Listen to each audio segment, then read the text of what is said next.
ওকে, আচ্ছা, আমার ভিএস কোডটা কি দেখা যাচ্ছে? জি স্যার, স্ক্রিন দেখা যাচ্ছে। ঠিক আছে, ফাইন। আমরা আজকে একটা প্লাগইন দেখাই আপনাদেরকে। সেটা হচ্ছে, একটু খেয়াল করেন, এই যে abc.html, আমরা একটা আমাদের ফোল্ডারটা ওপেন করার পর এখানে abc.html ওপেন করেছি, আর আমাদের যে সিএসএস ফোল্ডারটা আছে xyz.css। তো আমরা html ফাইলটাতে যাব, নট সিএসএস। html ফাইলটাতে গিয়ে দেখেন, এখানে আমরা যখন রাইট ক্লিক করছি এবং রাইট ক্লিক করলে এখানে দেখেন ওপেন উইথ লাইভ সার্ভার নামে একটা অপশন আছে। আবার এটা কিন্তু দেখেন, আমি যখন HTML এ যাচ্ছি তখন এই যে ডান দিকে নিচে যে ব্লু কালারের যে চওড়া একটা বার আছে, এইটার ডান দিকে যে গো লাইভ নামে একটা বাটন এসেছে। এইখানে ক্লিক করলে, অথবা আমরা রাইট ক্লিক করে এখানে এই যে ওপেন উইথ লাইভ সার্ভারে ক্লিক করলে, দুইটা যে কোনো একটা জায়গাতে আমরা ক্লিক করলে অবশ্যই সেটা HTML ফাইলের মধ্যে থাকতে হবে, নট CSS ফাইল। হ্যাঁ, CSS ফাইলে থাকলে কিন্তু আপনার ওই ইয়াটা হবে না, লাইভ ওপেন করলে যে কাজটা হওয়ার কথা সেটা কিন্তু হবে না, কারণ CSS ফাইল আমরা কিন্তু ব্রাউজারে ওপেন করলে আমরা যে ব্রাউজারে যে ওয়েবসাইটের যে বা ওয়েব পেজের যে কাঙ্ক্ষিত আউটপুট দেখতে চাই সেটা কিন্তু আমরা দেখতে পারবো না, সেটা তো ডিসপ্লে করবে HTML ফাইল। এই জন্য আমরা HTML ফাইলে এসে আমরা এখানে যে কোনো জায়গাতে রাইট ক্লিক করব ফাইলের ভিতরে, তারপর open with live server press করলে দেখেন এইটা আমাদের একটা ওয়েব ব্রাউজারে ওপেন হয়ে গেল, ওয়েব ব্রাউজারে ওপেন হয়ে গেল। এখন এইখানে আপনি বলতে পারেন যে আমরা তো এইভাবে না করে আমরা সরাসরি ফোল্ডারে এসে আমরা এইখানেও তো রাইট ক্লিক করে ওপেন, অথবা এটাতে ডাবল ক্লিক করেও ওপেন করতে পারি। তাহলে আমাকে এই যে এইভাবে মানে ফাইলের উপরে গিয়ে এভাবে রাইট ক্লিক করে ওপেন উইথ লাইভ সার্ভার দিয়ে লাভ কি? ওকে, এইটার লাভটা আমি একটু এখনই দেখাচ্ছি আপনাদেরকে। আপনারা একটা জিনিস খেয়াল করবেন, আগে আমি একটু নর্মালি দেখাই। হ্যাঁ, নর্মালি দেখাই। এটাকে আমি ওপেন করছি লাইভ সার্ভার ছাড়া এমনি। সো এবার একটু খেয়াল করেন, আমি এটাকে একটু সরিয়ে নিচ্ছি, এটাকে একটু টেনে হালকা একটু বড় করে নিচ্ছি। ফাইন, এবার একটু খেয়াল করবেন, আমি একদম উপরে, হ্যাঁ, এই যে HTML ফাইলের একদম উপরে এই যে বডি ট্যাগের ঠিক এই প্রথমেই, বডি ট্যাগের পরে প্রথমেই এখানে আমি একটা H1 ট্যাগে কিছু একটা লিখি আর কি, হ্যালো লাইভ কি, ওকে, হ্যালো লাইভ পেজ আমি লিখলাম। দেখেন এইখানে কিন্তু আসেনি, আমি এখানে সেভ দিলাম কন্ট্রোল-S, তারপরও আমাদের এই পেজটাতে কিন্তু আসেনি। এখানে আসবে যখন আমি রিলোড দিব, তখন হচ্ছে এখানে দেখেন এই যে আসছে। এখন এই যে আসলো এখানে, এটা কিন্তু আমাকে রিলোড দিতে হলো, বাট আমি যদি এইভাবে না করে আমি এটাকে ক্লোজ করে দিই, আমি যদি এখানে ওপেন উইথ লাইভ সার্ভার করতাম, ওপেন উইথ লাইভ সার্ভার, তারপর যদি আমি ওটাকে এডিট করতাম, একটু ওয়েট করছি, হ্যাঁ, যে লাইভ সার্ভারটা ওপেন হয়েছে, দেখেন এখানে আমার ইউআরএলটাও চেঞ্জ হয়ে গেছে। একটু খেয়াল করেন, ওপেন উইথ লাইভ সার্ভার দিলে এখানে আমাকে একটা আইপি দিয়েছে, তারপর স্ল্যাশ দিয়ে আমাদের ওয়েবের যে পেজটা সেই পেজটা দিয়ে দিয়েছে। কিন্তু যদি আমরা সরাসরি এখানে ওপেন করতাম, তাহলে আমার যে লোকাল অ্যাড্রেস কম্পিউটারে যেই জায়গাটাতে আমার রাখা আছে, এই যে ডেস্কটপ, মানে সির ভিতরে ইউজার, তার মধ্যে এইচপি, তার মধ্যে ডেস্কটপ, তার মধ্যে হচ্ছে এই যে একটা দিয়ে তারপরে হচ্ছে ফাইলটা আসছে, মানে একটা লোকাল অ্যাড্রেস এখানে এসছে। বাট আমি যখন লাইভ সার্ভার দিয়ে ওপেন করলাম, তখন আমাকে একটা ওরা আইডি দিয়েছে, একটা আইপি দিয়েছে, আইপি পরে স্ল্যাশ দিয়ে আমাদের পেজের নামটা দিয়েছে। এখন হ্যাঁ, পাপড়িসানা হাত তুলেছেন, কিছু বলবেন?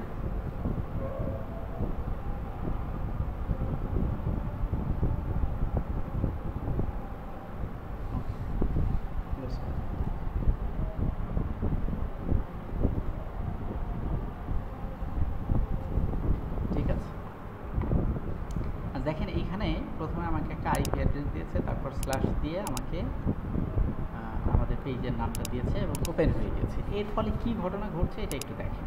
দেখেন এই যে এই ঠিক এই যে যেখানে হ্যালো HTML আমি লিখেছিলাম যে হ্যালো লাইভ ওয়েব পেজ, তাহলে এখানে আমি আর একটা H2 2 নিলাম, 2 নিয়ে এখানে আমি কিছু একটা লিখে দিচ্ছি। লরেমের ধরেন 3টা ওয়ার্ড বা 4টা ওয়ার্ড আমি লিখে দিচ্ছি। এই যে এইখানে দেখেন অটোমেটিক্যালি চলে আসছে, আমাকে কিন্তু রিলোড দিতে হয়নি, শুধু সেভ দিলেই হচ্ছে, কোনো রিলোড দিতে হয়। এটা একটা ফিচার ছিল। এখন এই যে লাইভ সার্ভারে আমি অন করলে এটা কীভাবে অন করব সেটা একটু বলে দিই। লাইভ সার্ভার আমি এখানে আপনি যদি এখন আপনার পেজে রাইট ক্লিক করে এভাবে ওপেন উইথ লাইভ সার্ভার খুঁজেন, আপনি কিন্তু পাবেন না, এটা পাবেন না। তাহলে আপনার ওখানেও যেন আসে, সেটার জন্য আমাদেরকে কী করতে হবে? সেটার জন্য এই যে দেখেন, এই যে আমাদের যে ডান পাশে যে সাইড বারটা আছে এই ভিএস কোডের ডান পাশে, এটাকে যে ক্লপস করতে পারি, আবার এক্সপান্ড করতে পারি। হ্যাঁ, একবার ক্লিক করলে এক্সপান্ড হচ্ছে, আবার ক্লিক করলে ক্লপস হচ্ছে। তো এই সাইড বারের উপর থেকে এটা একটা আইকন, এই যে নিচে দ্বিতীয় নাম্বার আছে একটা সার্চ আইকন, তারপর আছে গিটহাবের একটা আইকন। এইভাবে 1 2 3 4 5, অর্থাৎ উপর থেকে 5 নাম্বারে, মানে এই যে যেটা হচ্ছে এক্সটেনশন, এই যে দেখেন এই যে এখানে 4টা কিউব আছে, তার মধ্যে হচ্ছে 3টা কিউব গায়ে গায়ে লাগানো, একটা কিউবটা একটু সরানো আছে। এটার নাম হচ্ছে এক্সটেনশন। আপনি এখানে ক্লিক করলে দেখবেন এখানে এক্সটেনশন বলে একটা অপশন আসছে। হ্যাঁ, তারপরে যে এই যে সাইড বারের ইয়াটাকে একটু ছোট বড় করে রাখা যায়। হ্যাঁ, সাইড বারটা যখন আমরা এই যে দেখেন এই যে ডেপ, তারপরে এই যে লারাভেল আর্টিজান, এরকম কিছু কিছু জিনিস আসছে যেগুলো আমি ইনস্টল করেছিলাম, সেগুলো এখানে আসছে। কিন্তু প্রত্যেকটার বাঁ দিকে একটা লোগো থাকে, লোগোটা কিন্তু আসেনি, কারণ এখানে জায়গা কম, এই কারণে লোগো আসে। সো আমি যদি এখান থেকে এই যে এটাকে যদি একটু এক্সপান্ড করি, এই যে আরেকটু করি, আরেকটু করলাম, এই যে দেখেন আপনার এই যে প্রত্যেকটা ইয়ার বাঁ পাশে, আইটেমের বাঁ পাশে একটা করে লোগো চলে আসছে। হ্যাঁ, তো এই কারণে আপনি এই যে ঠিক আপনার এইটাকে এইভাবে যতক্ষণ লোগো না আসবে ততক্ষণ আপনি ডান দিকে সরাতে থাকবেন, লোগো চলে আসলে বন্ধ করে দেবেন। এবার এই যে দেখেন এখানে লেখা আছে সার্চ এক্সটেনশন ইন, এই জায়গাটাতে আর কি। হ্যাঁ, এইখানে যে কার্সার লাফাচ্ছে, এখানে আপনি একটা এক্সটেনশন সার্চ করবেন, সেটা হচ্ছে LIVE, লাইভ। যখন লাইভ সার্ভার লিখে দিবেন SERVE, শুধু লাইভ লিখলেও চলে আসবে। এই যে দেখেন লাইভ সার্ভার যখন লিখবেন, এই যে দেখেন এগুলো একটু আপনার নোট ডাউন করে নেবেন, খাতায় একটু লিখে নেবেন আর কি। হ্যাঁ, পরে ভুলে যেতে পারেন। এই দেখেন লাইভ সার্ভার, এটা আপনি লিখে দেবেন এবং অনেকগুলো লাইভ সার্ভার আসতে পারে, 3টা 4টা। যেমন এই যে দেখেন এই যে এখানে আরেকটা আসছে, এই যে নিচে লাইভ সার্ভার। হ্যাঁ, তারপরে এই যে উপর থেকে 3 নাম্বার একটা আছে লাইভ সার্ভার, আবার একদম এই যে অনেকটা নিচে 5-6 নাম্বারে আছে লাইভ সার্ভার। অনেকগুলো লাইভ সার্ভার থাকতে পারে। তা আপনি কোনটা নেবেন? আপনি নেবেন এইখানে 2টা জিনিস খেয়াল করবেন, একটা হচ্ছে বাঁ দিকের এই লোগোটা, এটা একটু মনে রাখবেন এই লোগোটা। এখন এই লোগো, সেম লোগো কিন্তু এই নিচে আবার আরেকটা আছে। সো আপনি এবার আরেকটা জিনিস খেয়াল করবেন, এই বাঁ দিকের লোগোটা খেয়াল করবেন, আর এই যে উপরে টাইটেল আছে লাইভ সার্ভার, তারপরে একটা লাইন আছে লঞ্চ ডেভেলপমেন্ট লোকাল সার্ভার, ঠিক 3 নাম্বারে আবার একটা আছে, এই যে RITWICKDAYD। আপনি এই লেখাটা আপনি দেখবেন রিটউইকডে। হ্যাঁ, রিটউইকডে, এই যে এই লেখাটা আপনি দেখে নেবেন। এই দুইটা মিলে গেলে আপনি সেটার উপরে একটা ক্লিক করবেন, ক্লিক করলে দেখবেন এটা ডান পাশে ওপেন হবে। এবার আমার এখানে কিন্তু আসছে ডিসেবল আর আনইনস্টল, আমার এটা ইনস্টল করা আছে। তা আপনাদের এখানে আসবে ইনস্টল, তখন আপনারা ইনস্টল বাটনে একটা ক্লিক করে দেবেন, তাহলেই দেখবেন যে কিছুক্ষণের মধ্যেই এখানে এই 2টা বাটন আপনার এখানে চলে আসবে। যখন এই 2টা বাটন চলে আসবে তখন আপনি বুঝবেন যে আপনার ইনস্টলেশন কমপ্লিট হয়ে গিয়েছে। তখন আপনি এখানে ক্লোজ করে দিবেন, আর এখান থেকেও আপনি এই যে এখানে ক্লিক করে ক্লোজ করে দেবেন, মানে ক্লপস করে দেবেন আর কি। হ্যাঁ, এই উপরেরটাতে ক্লিক করবেন। এখন একটু খেয়াল করেন, এবার ওইটা ইনস্টল করার পরে রাইট ক্লিক করলে এখানে চলে আসার কথা ওপেন উইথ লাইভ সার্ভার। তারপরও যদি না আসে তাহলে আপনি এই ভিএস কোডটাকে এখান থেকে ক্লোজ করে দেবেন। ভিএস কোডের ডান দিকে এই যে এখানে ক্লিক করে ক্লোজ করে দেবেন, তারপর আবার নতুন করে ভিএস কোড ওপেন করবেন। এবার আপনার এখানে অবশ্যই আসবে। এবার আপনি HTML পেজটাতে ক্লিক করবেন, আপনি যেন এটাতে যেন ক্লিক না থাকেন, ভালো করে খেয়াল করবেন আপনি কি CSS ফাইলে আছেন নাকি HTML ফাইলে আছেন। অবশ্যই এটা কনফার্ম হয়ে তারপরে রাইট ক্লিকটা করতে হবে ওই HTML পেজের ভিতরে যে কোনো জায়গায়। এবার রাইট ক্লিক করলে ওপেন উইথ লাইভ সার্ভার আসবে, এখানে ক্লিক করলে দেখবেন অটোমেটিক্যালি আপনার এইখানে এটা ওপেন হয়ে যাবে। আর তখন সাথে সাথেই আপনি এখানে যে কোনো পরিবর্তন করবেন, যে কোনো পরিবর্তন আপনার এই জায়গাতে সেই পরিবর্তনটা হবে। ধরেন আমি এই যে হ্যালো H1কে আমি কালার করতে চাচ্ছি, হ্যাঁ H1, তাহলে এই H1কে আমি কালার করলে CSS-এ যে আমি যদি এখানে বলি যে H1 কল করি, তারপর যদি আমি এখানে CSS করি যে তোমার কালার হবে রেড। এখন দেখেন এই যে আপনি এখানে লিখলেন, সেভ দিবেন, রেড লেখার পরে এখানে জাস্ট একটা সেভ দিবেন। সেভ দেওয়ার সাথে সাথে দেখবেন আপনার এইখানে এই ইয়াটা চলে আসবে। আমি একটু লাইভ সার্ভার আবার ওপেন করে নিই, আমি ক্লোজ করে ফেলছিলাম তো লাইভ সার্ভার চলে গেছে। ক্লোজ করলে কিন্তু চলে যাবে, আপনি আবার ওপেন করতে হবে, ওপেনলি লাইভ সার্ভার। এই যে দেখেন এটা কালার চেঞ্জ হয়ে গেছে। এখন যদি আমি আবার এটার কালার চেঞ্জ করি, এটার কালার ধরেন এটা তো রেড আছে, আমি বললাম হচ্ছে তোমার এখানে গিয়ে বললাম কালার হবে গ্রিন বা ব্লু, ব্লু। এখন আমি সেভ দেওয়ার সাথে সাথে এখানে আমি সেভ ইয়া হচ্ছে লাইভ সার্ভারে আমার ইয়া হচ্ছে না,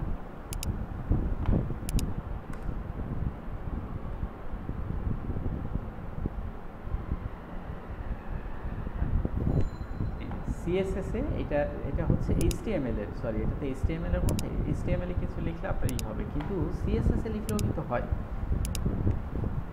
কালার চেঞ্জ করলাম, কালার আমি ব্লুটা অন্য জায়গায় লিখেছি, ও ইয়েস অন্য কোথাও লিখেছি, জাস্ট আ মিনিট। H1 এই যে H1টা হচ্ছে এই দেখেন, যখন আমি এখানে লিখলাম আমি কিন্তু এখানে এসে পেজে এসে কোনো রিফ্রেশ দিলাম না, ঠিক আছে। আবার H1-এ গিয়ে যদি আমি এখানে বলি তোমার কালার হবে গ্রিন, এই যে গ্রিন লিখলাম, সেভ দিলাম, সাথে সাথে এটা গ্রিন হয়ে গেল, মানে আপনাকে আর রিলোড করতে হবে না, ঠিক আছে।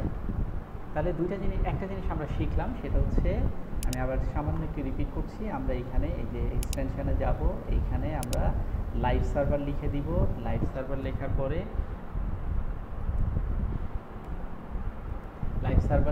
পরে এইখানে এই আইকনটা থাকবে এবং নিচে এই যে উইক ডে এই লেখাটা থাকবে, এটাতে ক্লিক করে এখানে ইনস্টল বাটন থাকবে, আমরা ইনস্টল করে দিব। তারপরে আমরা HTML ফাইলে গিয়ে এখানে রাইট ক্লিক করে ওপেন উইথ লাইভ সার্ভার দিব, আমাদের এটা কী হয়ে যাবে, এখানে ওপেন হয়ে যাবে আর কি, হ্যাঁ অটো এখানে ওপেন হয়ে যাবে। মানে আমরা এখানে যত চেঞ্জই করি না কেন, ধরেন এখানে আমরা একটু ফন্ট সাইজ দিয়ে দিলাম H1-এ গিয়ে বললাম যে তোমার ফন্ট সাইজ হবে FONT, ফন্ট সাইজ হবে, হ্যাঁ নাম দিলাম 50 px, তাহলে এই লেখাটা অনেক বড় হয়ে গেল। দেখেন আপনি আমরা কিন্তু রিলোড কিন্তু দিলাম, বড় হয়ে গেল। আবার আমি যদি বলি যে তোমার ফন্ট স্টাইল হবে ইতালিক, হ্যাঁ তাহলে দেখেন এটা অটোমেটিকলি ইতালিক হয়ে গেল, আমাকে কোনো রিলোড দিতে হলো না, বুঝতে পারছেন? আরেকটা জিনিস দেখবে যে আমাদের বারবার কন্ট্রোল এস দিতে হয় না, এই কন্ট্রোল এস দেওয়া লাগবে না, অটোমেটিক্যালি আপনি লিখলেও সেভ করে দেবে সাথে সাথে। সেটা আমরা এই যে ফাইলে যাব, ফাইল মেনুতে গিয়ে এই যে দেখেন একটু নিচের দিকে নামলে, ফাইল মেনুতে ক্লিক করে একটু নিচের দিকে নামলে এখানে দেখতে পারবো অটো সেভ। এখানে আপনি ক্লিক করে এই টিক চিহ্নটা দিয়ে দিবেন, তাহলে আপনাকে আর বারবার কষ্ট করে সেভ করতে হবে না, আপনি শুধু টাইপ করে যাবেন অটো সেভ হয়ে যাবে। হ্যাঁ যেমন এই আমার কিন্তু এটাই হচ্ছে, আমি কিন্তু আসলে সবসময় টাইপ করছিও না। দেখেন এখানে ধরেন আমি আন্ডারলাইন দিব, আমি বললাম হচ্ছে টেক্সট ডেকোরেশন আন্ডারলাইন, এটা আমি জাস্ট ওইটা করে দিলাম সাথে সাথে, আমি কিন্তু কন্ট্রোল এস কিছু দেইনি, ও কিন্তু আন্ডারলাইন হয়ে গিয়েছে, ঠিক আছে। ঠিক এইটাই অটোমেটিক্যালি হয়ে যাচ্ছে আমার এই যে ফাইল থেকে, আমি অটো সেভে ক্লিক করেছি, তাই টিক চিহ্ন দিয়ে দিয়েছি, এটার কারণে আমাকে কষ্ট করে আর সেভ করতে হচ্ছে না, অটোমেটিক্যালি সেভ করে নিচ্ছে। আজকে যে দুইটা জিনিস শিখলাম খুবই ইম্পর্টেন্ট, আমাদের কাজের স্পিডকে আরও বেশি বাড়িয়ে দিবে। একটা হচ্ছে লাইভ সার্ভার, বারবার রিফ্রেশ দিতে গেলে আমাদের সময়ের প্রয়োজন হয়, আবার সেভ করতে গেলেও সময়ের প্রয়োজন হয়, এই দুইটা আমাদের টাইমকে বাঁচিয়ে দিবে, আমরা স্পিড বাড়িয়ে দিবে আমাদেরকে। হ্যাঁ দুইটা খুবই গুরুত্বপূর্ণ টুল আর কি। ওকে, এবার আমরা চলে যাই আজকে আমাদের ইয়াতে, একটু দেখে নিই আগের দিন আমরা যেটা কী করেছিলাম অ্যাকচুয়ালি আমরা শিখেছিলাম, আচ্ছা এর আগের ক্লাসে সম্ভবত আমরা শিখেছিলাম, আমি ফাইলটা একটু ওপেন করি আমাদের ফোল্ডারের মধ্যে, এই যে এখানে গেলে আমরা দেখতে পাচ্ছি আমরা আগের ক্লাসটাতে শিখেছিলাম সিএসএস কয় প্রকার কী কী, এবং সিএসএস এর মধ্যে সিলেক্টর কাকে বলে, প্রপার্টি কাকে বলে, এবং ভ্যালু অফ প্রপার্টি কাকে বলে, এবং এই সিলেক্টর আবার কয় রকমের হতে পারে। এখন আজকে আমরা এই বিষয়গুলো নিয়ে একটু ডিটেইল আলোচনা করব, সিলেক্টর বিষয়গুলো নিয়ে, ট্যাগ, আইডি, ক্লাস, এই তিনটা বিষয় নিয়ে আজকে ডিটেইল আলোচনা করব। আচ্ছা ফাইন, আমি একটু ছোট করে রাখি, সরি এই হচ্ছে এটা, ফাইন ওকে। আমি একটা কাজ করি, এইগুলো থাকুক, সবই থাকুক, সমস্যা নেই।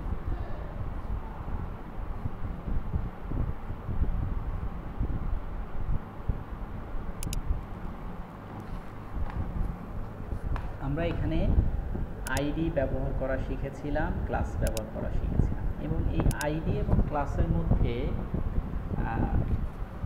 একটা সূক্ষ্ম পার্থক্য রয়েছে, খুবই গুরুত্বপূর্ণ দুইটা পার্থক্য আছে আইডি এবং ক্লাসের মধ্যে, আমরা সেটা একটু দেখব। সব থেকে ইম্পর্টেন্ট যে পার্থক্যটা, একটা জিনিস আমরা একটু খেয়াল করি, এই যে এখানে ধরেন আমি হচ্ছে H4 এর মধ্যেই বলি, হ্যাঁ H4, এখানে আমি একটা ক্লাস ব্যবহার করি, ক্লাসটার নাম দিলাম ধরেন কি নাম দিব, খুলনা দিলাম। এখন এই যে একটা খুলনা অন্য জায়গায় ব্যবহার করেছি, হ্যাঁ কারণ আমি দিলাম হচ্ছে বাংলাদেশ 1, বাংলাদেশ -1, হ্যাঁ এইখানে একটা গুরুত্বপূর্ণ ইনফরমেশন আছে। এই যে আমরা এত সময় ক্লাস ব্যবহার করছি, এই ক্লাসগুলো একটা ওয়ার্ডের ছিল, তাই না, এক ওয়ার্ড। এই যে আমি এখানে সোহেল নামে একটা ক্লাস ব্যবহার করছি, দেখা যাচ্ছে না, তাই বড় করে।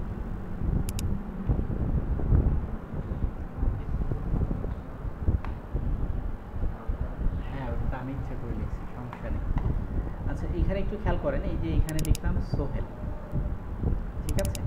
এখন যদি আমার এইটা যদি দুইটা ওয়ার্ডের হইতো, এমন একটা ক্লাস ব্যবহার করতে যাচ্ছি যার আসলে দুইটা ওয়ার্ড, মানে ধরেন এখানে বাংলাদেশ না লিখে আমি ক্লাস দিতে চাই সোহেল রানা, আমার পুরনো নামটা আমি দিতে চাই, এইটা কিন্তু একটা ক্লাস হবে না এখানে। This is very important. আমরা যদি এই যে ক্লাস অ্যাট্রিবিউটের ভিতরে এরকম স্পেস দিয়ে যদি কিছু লিখি, তাহলে এখানে দুইটা ক্লাস ধরবে ও, বুঝতে পারছেন। যেমন ধরেন এখানে সোহেল একটা ক্লাস এবং রানা আর একটা ক্লাস, যদি এই দুইটা মিলে আপনি একটা ক্লাস করতে চান, তাহলে এখানে তিনটা ওয়ে আছে। This is very important. আপনি যদি আপনার ক্লাসের মধ্যে এই দুইটা জিনিসই রাখতে চান এবং এই দুইটা নাম মিলে হবে একটা ক্লাস, তাহলে আপনাকে তিনটা ওয়ে আছে, আপনি এটা লিখে রাখবেন, যে কোনো একটা ওয়েতে আপনি এটা করতে পারবেন, কিন্তু স্পেস দিতে পারবেন না। স্পেস দিলে সোহেল একটা ক্লাস হয়ে যাবে, রানা আর একটা ক্লাস হয়ে যাবে, ওকে। আচ্ছা ফাইন, এবার আমি সোহেল যে একটা ক্লাস হয়ে যাবে সেটা বোঝার জন্য আমি এখানে হ্যালো সোহেল লিখেছিলাম। এই যে দেখেন, এই যে হ্যালো সোহেল, হ্যালো সোহেল, আমি যদি সিএসএসে যাই, হ্যালো সোহেলের সোহেল সিএসএস করেছিলাম মনে হয় আমরা, কোথায় কোথায় কোথায়, এই যে ডট সোহেল, এটা একটা সিএসএস করেছিলাম। দেখেন কালার হবে গ্রিন, ফন্ট সাইজ হবে 34 এবং ব্যাকগ্রাউন্ড হবে ইয়েলো, ঠিক আছে। ব্যাকগ্রাউন্ড মানে পেছনের কালার হবে ইয়েলো, আর ওই টেক্সটের কালার হবে সবুজ, আর হচ্ছে আমি এটাকে ব্যাকগ্রাউন্ড কালারটা রেড করে দিই, আর এটি রেড, ওকে, আর এই কালারটাকে করে দিই ইয়েলো। একটু খেয়াল করেন, আপনার ব্যাকগ্রাউন্ড কালার হবে রেড, আর কালার হবে মানে টেক্সট কালার হবে, সোহেল ক্লাসটা যেখানে ব্যবহার করবো তার কালার হবে ইয়েলো, টেক্সটের কালার, ফন্ট সাইজ 34, আর ব্যাকগ্রাউন্ড হবে রেড। এবার একটু খেয়াল করেন, এই যে আমরা এই সোহেল, এই যে হ্যালো সোহেল, এই যে এখানে একটু HTML এর ভিতরে যাই, এই যে দেখেন এই ক্লাস সোহেল ক্লাসটা ব্যবহার করেছিলাম, তার ভেতরে ছিল হ্যালো সোহেল, তার মানে এইটা। এখন এই যে হ্যালো সোহেল যে ট্যাগ যে ট্যাগের ভিতরে আমরা লিখেছি সেই ট্যাগের মধ্যে সোহেল নামের ক্লাসটা ব্যবহার করার কারণে এইটার কি হয়ে গেছে, টেক্সটের কালার হয়েছে ইয়েলো, কারণ আমরা এখানে টেক্সটের কালার দিয়েছিলাম ইয়েলো। এই যে কালার হয়েছে ইয়েলো, ফন্ট সাইজ হয়েছে 34, এখানে 34 দেওয়া আছে। এটা বাস্তবে বোঝার জন্য আমরা যদি এখানে আরেকটু বাড়িয়ে দিই, 34 না দিয়ে যদি ধরেন আমরা 54 দিই, তাহলে এটা আরও বড় হয়ে যাবে। তার মানে এইটাই বোঝা গেল, তাই না? এবার কালার হয়ে গেছে, মানে ব্যাকগ্রাউন্ড কালারটা হচ্ছে রেড, এটার পেছনের ব্যাকগ্রাউন্ড কালার হলো রেড। এখন এইটাই, এই যে আমি যে এই যে এখানে কোথায় কোথায় ধরে এই যে এখানে দিস ইজ H4 ট্যাগ, তার মানে হচ্ছে এই যে এইটা দিস ইজ H4 ট্যাগ। দেখেন এইখানে সোহেল ব্যবহার করার কারণে এই যে হ্যালো সোহেলের যে টেক্সট ট্রান্সফরমেশন, মানে এই যে টেক্সটের স্টাইল যে ইফেক্ট, সেই সমস্ত ইফেক্ট কিন্তু এইটাতে চলে আসছে। কারণ এইখানে যে বলেছি আমি এই ক্লাসটা ব্যবহার করার কারণেই, আমি যদি এটা ক্লোজ করে দিই তাহলে দেখবেন যে এই যে দিস ইজ H4 ট্যাগের চেহারাই চেঞ্জ হয়ে গেছে, দেখছেন? আবার যখন এখানে সোহেল ব্যবহার করলাম, ওই ক্লাসটা ব্যবহার করলাম, কারণ এই ক্লাসে সিএসএস করা আছে, তো সেই সিএসএসটা পেয়ে যাচ্ছে। আমি যেখানেই এই ক্লাসটা ব্যবহার করব সেখানেই এই ক্লাসটা পেয়ে যাবে। হ্যাঁ, তো এইখানেই যে সোহেল ব্যবহার করা হয়েছে, তাই একটু ভালো করে খেয়াল করেন। তাহলে এখানে দুইটা ক্লাস হয়েছে, সোহেল নামে একটা ক্লাস হয়েছে এবং রানা নামে আরেকটা ক্লাস হয়েছে, বুঝতে পারছেন? এই কারণে এই জায়গাটাতে যদি দুইটা মিলে একটা ক্লাস আমরা বানাতে চাই, তাহলে তিনটা পদ্ধতি। একটা পদ্ধতি আপনি এখানে স্পেস কেটে দিবেন, তাহলে এরকম হবে সোহেল রানা। ওকে, এটার উপরে কোনো সিএসএস আমরা করি নাই, ফলে এইখানে কিন্তু এরকমটা আসছে, মানে এটার আগের যে ডিফল্ট স্টাইল ছিল সেই স্টাইল চলে আসছে। তাহলে আমরা 2 অক্ষর বা 3 অক্ষর যাই হোক না কেন, ধরেন এখানে আমি প্রথমে এমডি সোহেল রানা 3টা ওয়ার্ড লিখেছি, কিন্তু কোনো স্পেস দেইনি। ওকে, এখন যদি আপনি এই 3টা ওয়ার্ডকে 3 ভাবে লিখতে পারেন। একটা হচ্ছে এরকম ভেতরে কোনো স্পেস না দিয়ে এরকম পাশাপাশি লিখে যাবেন, একটা ওয়ার্ড হয়ে যাবে। আরেকটা হচ্ছে প্রতিটা ওয়ার্ডের মাঝখানে একটা হাইফেন দিবেন, এখানে একটা হাইফেন, আবার সোহেলের পরে একটা হাইফেন। এইটাও কিন্তু একটা ক্লাস হয়ে গেছে, একটাই কিন্তু ক্লাস হলো। আগেরটা একটা ক্লাস ছিল, আবার এটাও একটা ক্লাস। আবার আপনি চাইলে যে এখানে হাইফেন না দিয়ে আন্ডারস্পেস দিতে পারেন, যেরকম, সেটাও হবে। ঠিক আছে, আপনি এই 3 ভাবে একটা ক্লাসকে করতে পারেন। এটা একটা। আরও একটা পদ্ধতি আছে, সেটা হচ্ছে ক্যামেল কেস বলে এটাকে। এই যে আপনি প্রথমে আমরা স্নেক কেস দিয়ে আমরা লিখেছিলাম, স্নেক নোটেশন দিয়ে, যেভাবে আপনি এরকম করলে তো বোঝা যাচ্ছে না যে এখানে 3টা ওয়ার্ড আছে।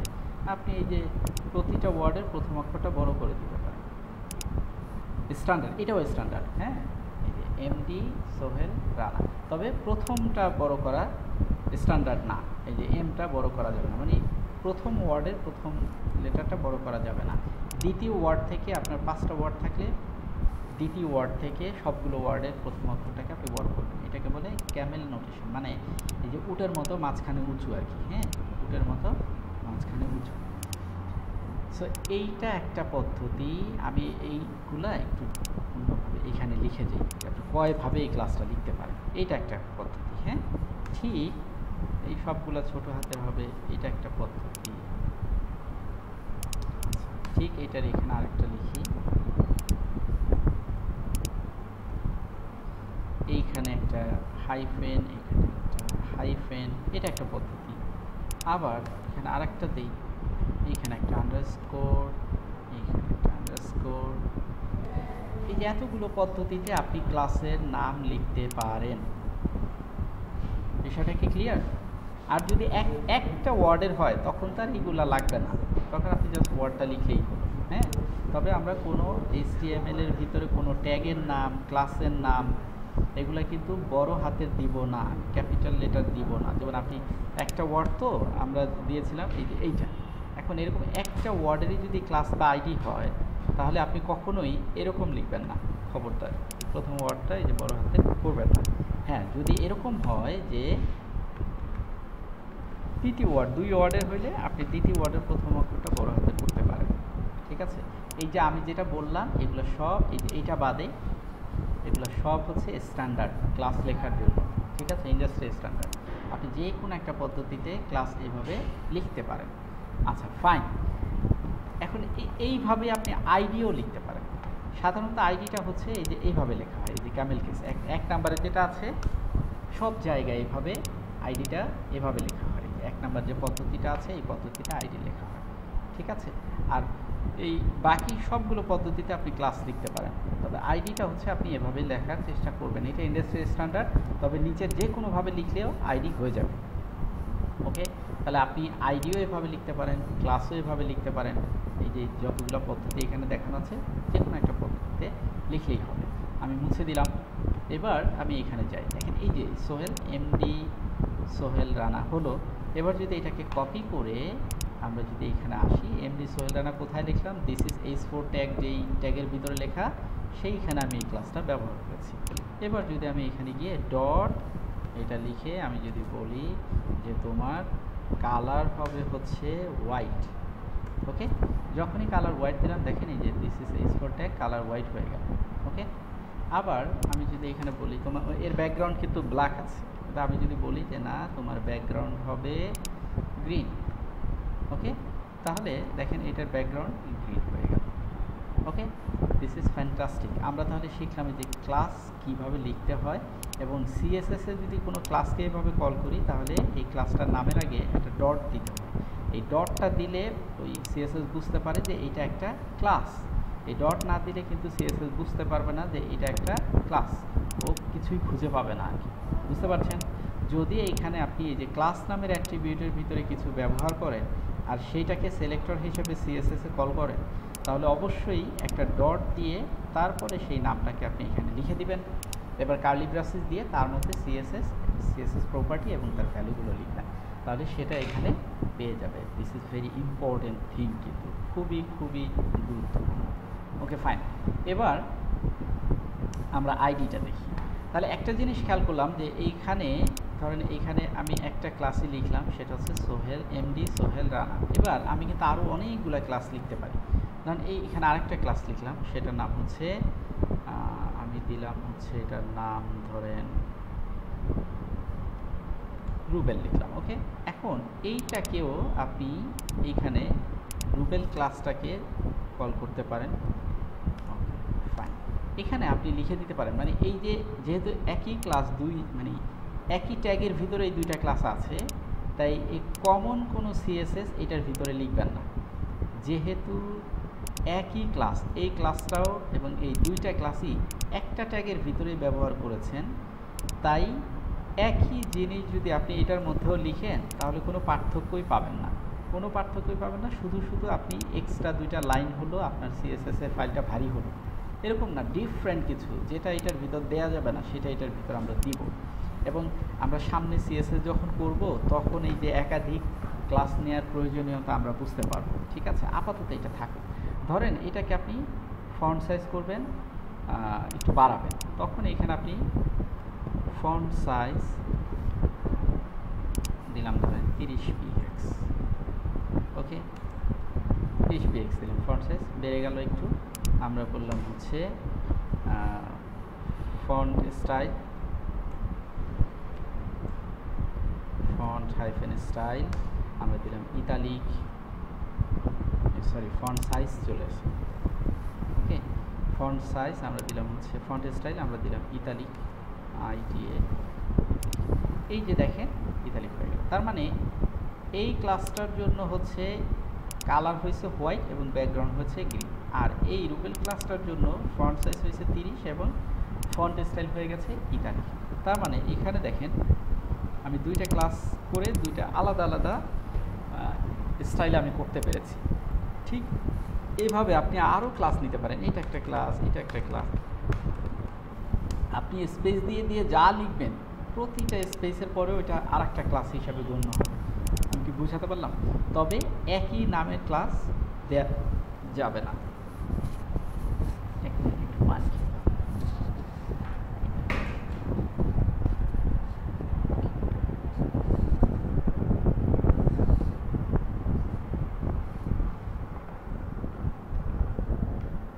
যেটা বলছিলাম, একই নামের ক্লাস দেয়া যাবে না। আপনার ভিন্ন ভিন্ন নামের ক্লাসগুলো আপনি একই ট্যাগের মধ্যে এবং এভাবে অনেকগুলো ক্লাস আপনি ব্যবহার করতে পারেন। এবার আসেন আইডির বিষয়টা আমি বলি। হ্যাঁ, আমি এই যে টি ট্যাগের মধ্যে লিখেছিলাম হাই, এই যে সম্ভবত এইটা, এই যে হাই লেখা আছে, এটা এই যে টি ট্যাগের মধ্যে লেখা। এইখানে ধরেন আপনি একটা আইডি নিচ্ছি, ওকে। আচ্ছা, এখানেই লিখি না যে একই জায়গায় আইডিও নেওয়া যাবে, ক্লাসও নেওয়া যাবে। আমরা যেখানে এই যে সোহেল এমডি, সোহেল রানা, আবার রুবেল, দুইটা ক্লাস নিয়েছি, এই জায়গাটাতে আমরা আবার আরেকটা অ্যাট্রিবিউট আইডি নিতে পারি। সেটা আমি এই যে এখানে এই ট্যাগের নামের পরে স্পেস দিয়ে আইডি দিয়ে এখানেও নিতে পারি, আবার এই ক্লাসের শেষেও নিতে পারি। হ্যাঁ, এই যে এই ক্লাসের শেষে, এই যে ক্লাসটা শেষ হয়েছে এই সেকেন্ড ব্র্যাকেটের এই যে সরি যে ডাবল কোটেশনের পর ঠিক এখানে স্পেস দিয়ে আমি আইডি নিতে পারি। অর্থাৎ এখানে কিন্তু দেখেন দুইটা অ্যাট্রিবিউট, ক্লাস একটা অ্যাট্রিবিউট এবং এগুলো তার ভ্যালু, এই ক্লাস অ্যাট্রিবিউটের ভ্যালু, আবার এখানে আইডি আর একটা অ্যাট্রিবিউট এবং তার ভ্যালু এখানে আমরা দিই। সুতরাং এইভাবে আপনি আগে পরে কোনো বিষয় না, আপনি জাস্ট একটা স্পেস লাগবে। এই ক্লাসটা শুরু হয়েছে এখানে এবং শেষ হয়েছে এখানে, যেখানে শেষ হয়েছে তার বাইরে কার্সার রেখে একটা স্পেস দিয়ে আপনি আবার আইডি লিখতে পারেন। এইখানে আমি একটা ভ্যালু দিলাম, ধরেন এটার নাম দিলাম হচ্ছে আমরা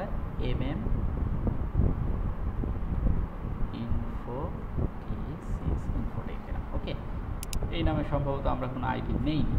এবার এইটা কিন্তু একটা আইডি, এইটাকে কল করে আমি সিএসএসে নিয়ে গিয়ে এখন যদি আমি এখানে ডট লিখে দিই, তারপর যদি আমি এখানে সিএসএস করি, আমি এটাকে ধরেন এই যে এই দুইটা দিয়েছি এই ক্লাসে আর এই দুইটা দিয়েছি এই ক্লাসে। এখন আমি এখানে ডিফারেন্ট একটা এই দেবো, যেমন ফন্ট স্টাইলটা দেওয়া আছে, আমি দিলাম হচ্ছে টেক্সট ডেকোরেশন দিলাম, আমি দিলাম আন্ডারলাইন। এই যে টেক্সট ডেকোরেশন যে আন্ডারলাইন দিলাম, কিন্তু এটা কিন্তু পাইনি, দেখেন আন্ডারলাইন পাইনি, কারণ আমার এখানে এটা হলো একটা আইডি আর আমি এখানে ডট দিয়েছি। এখন সিএসএস মনে করছে ইনফোটেক হচ্ছে একটা ক্লাস, সুতরাং সে এটা কিন্তু পায়নি। এখন আমাকে যদি এটা আইডি হয় তাহলে এখানে ডট না দিয়ে একটা হ্যাশ দিতে হবে। আমি আবারও বলছি, যদি এটা আইডি হয় তাহলে এখানে ডট না দিয়ে হ্যাশ দিতে হবে। ক্লাস হলে দিবেন ডট আর আইডি হলে দিবেন হ্যাশ, ওকে। দেখেন এই যে যখনই আমি হ্যাশ দিলাম তখন সাথে সাথে এই যে দিস ইজ স্কোরটাকে নিচে একটা আন্ডারলাইন হয়ে গেছে এটা দেওয়ার ফলে, ওকে। তো এইভাবে আমরা আইডি ব্যবহার করতে পারি। তবে এখানে একটা গুরুত্বপূর্ণ বিষয় হচ্ছে, আমরা যেরকম একটা ট্যাগের মধ্যে একটা ক্লাস অ্যাট্রিবিউট নিয়ে তার মধ্যে এরকম অনেকগুলো ক্লাস ব্যবহার করতে পারি স্পেস দিয়ে দিয়ে, কিন্তু একটা আইডি অ্যাট্রিবিউটের মধ্যে একটা মাত্র আইডি নিতে পারবো, একাধিক নিলে কোনোটাই সে পাবে না। ধরেন এখানে আমি আবার স্পেস দিয়ে আমি দিলাম হচ্ছে ডিজিটেক, ওকে। এই যে আমি ডিজিটেক লিখে দিলাম, দেখেন দুইটা আইডি হলো না, যে স্পেস দিলাম এটা একটা আইডি, আবার স্পেস দিয়ে লিখলাম ডিজিটেক, তাহলে দেখেন একটাও কিন্তু পায়নি। এই যে আমি যে ইনফোটেকের এখানে এই যে লিখেছি এটা কিন্তু সে পায়। অবশ্যই আমাকে এইখানে একটা আইডি অ্যাট্রিবিউটের ভিতরে আমি একটা আইডি ব্যবহার করতে পারবো, একাধিক না। একজনের জন্য একটাই আইডি, একাধিক আইডি ব্যবহার করা যাবে না। একটা ক্লাসে একটা অফিসে যদি 10 জন এমপ্লয়ি থাকে, একজন ব্যক্তির তো দুইটা আইডি নাম্বার থাকে না।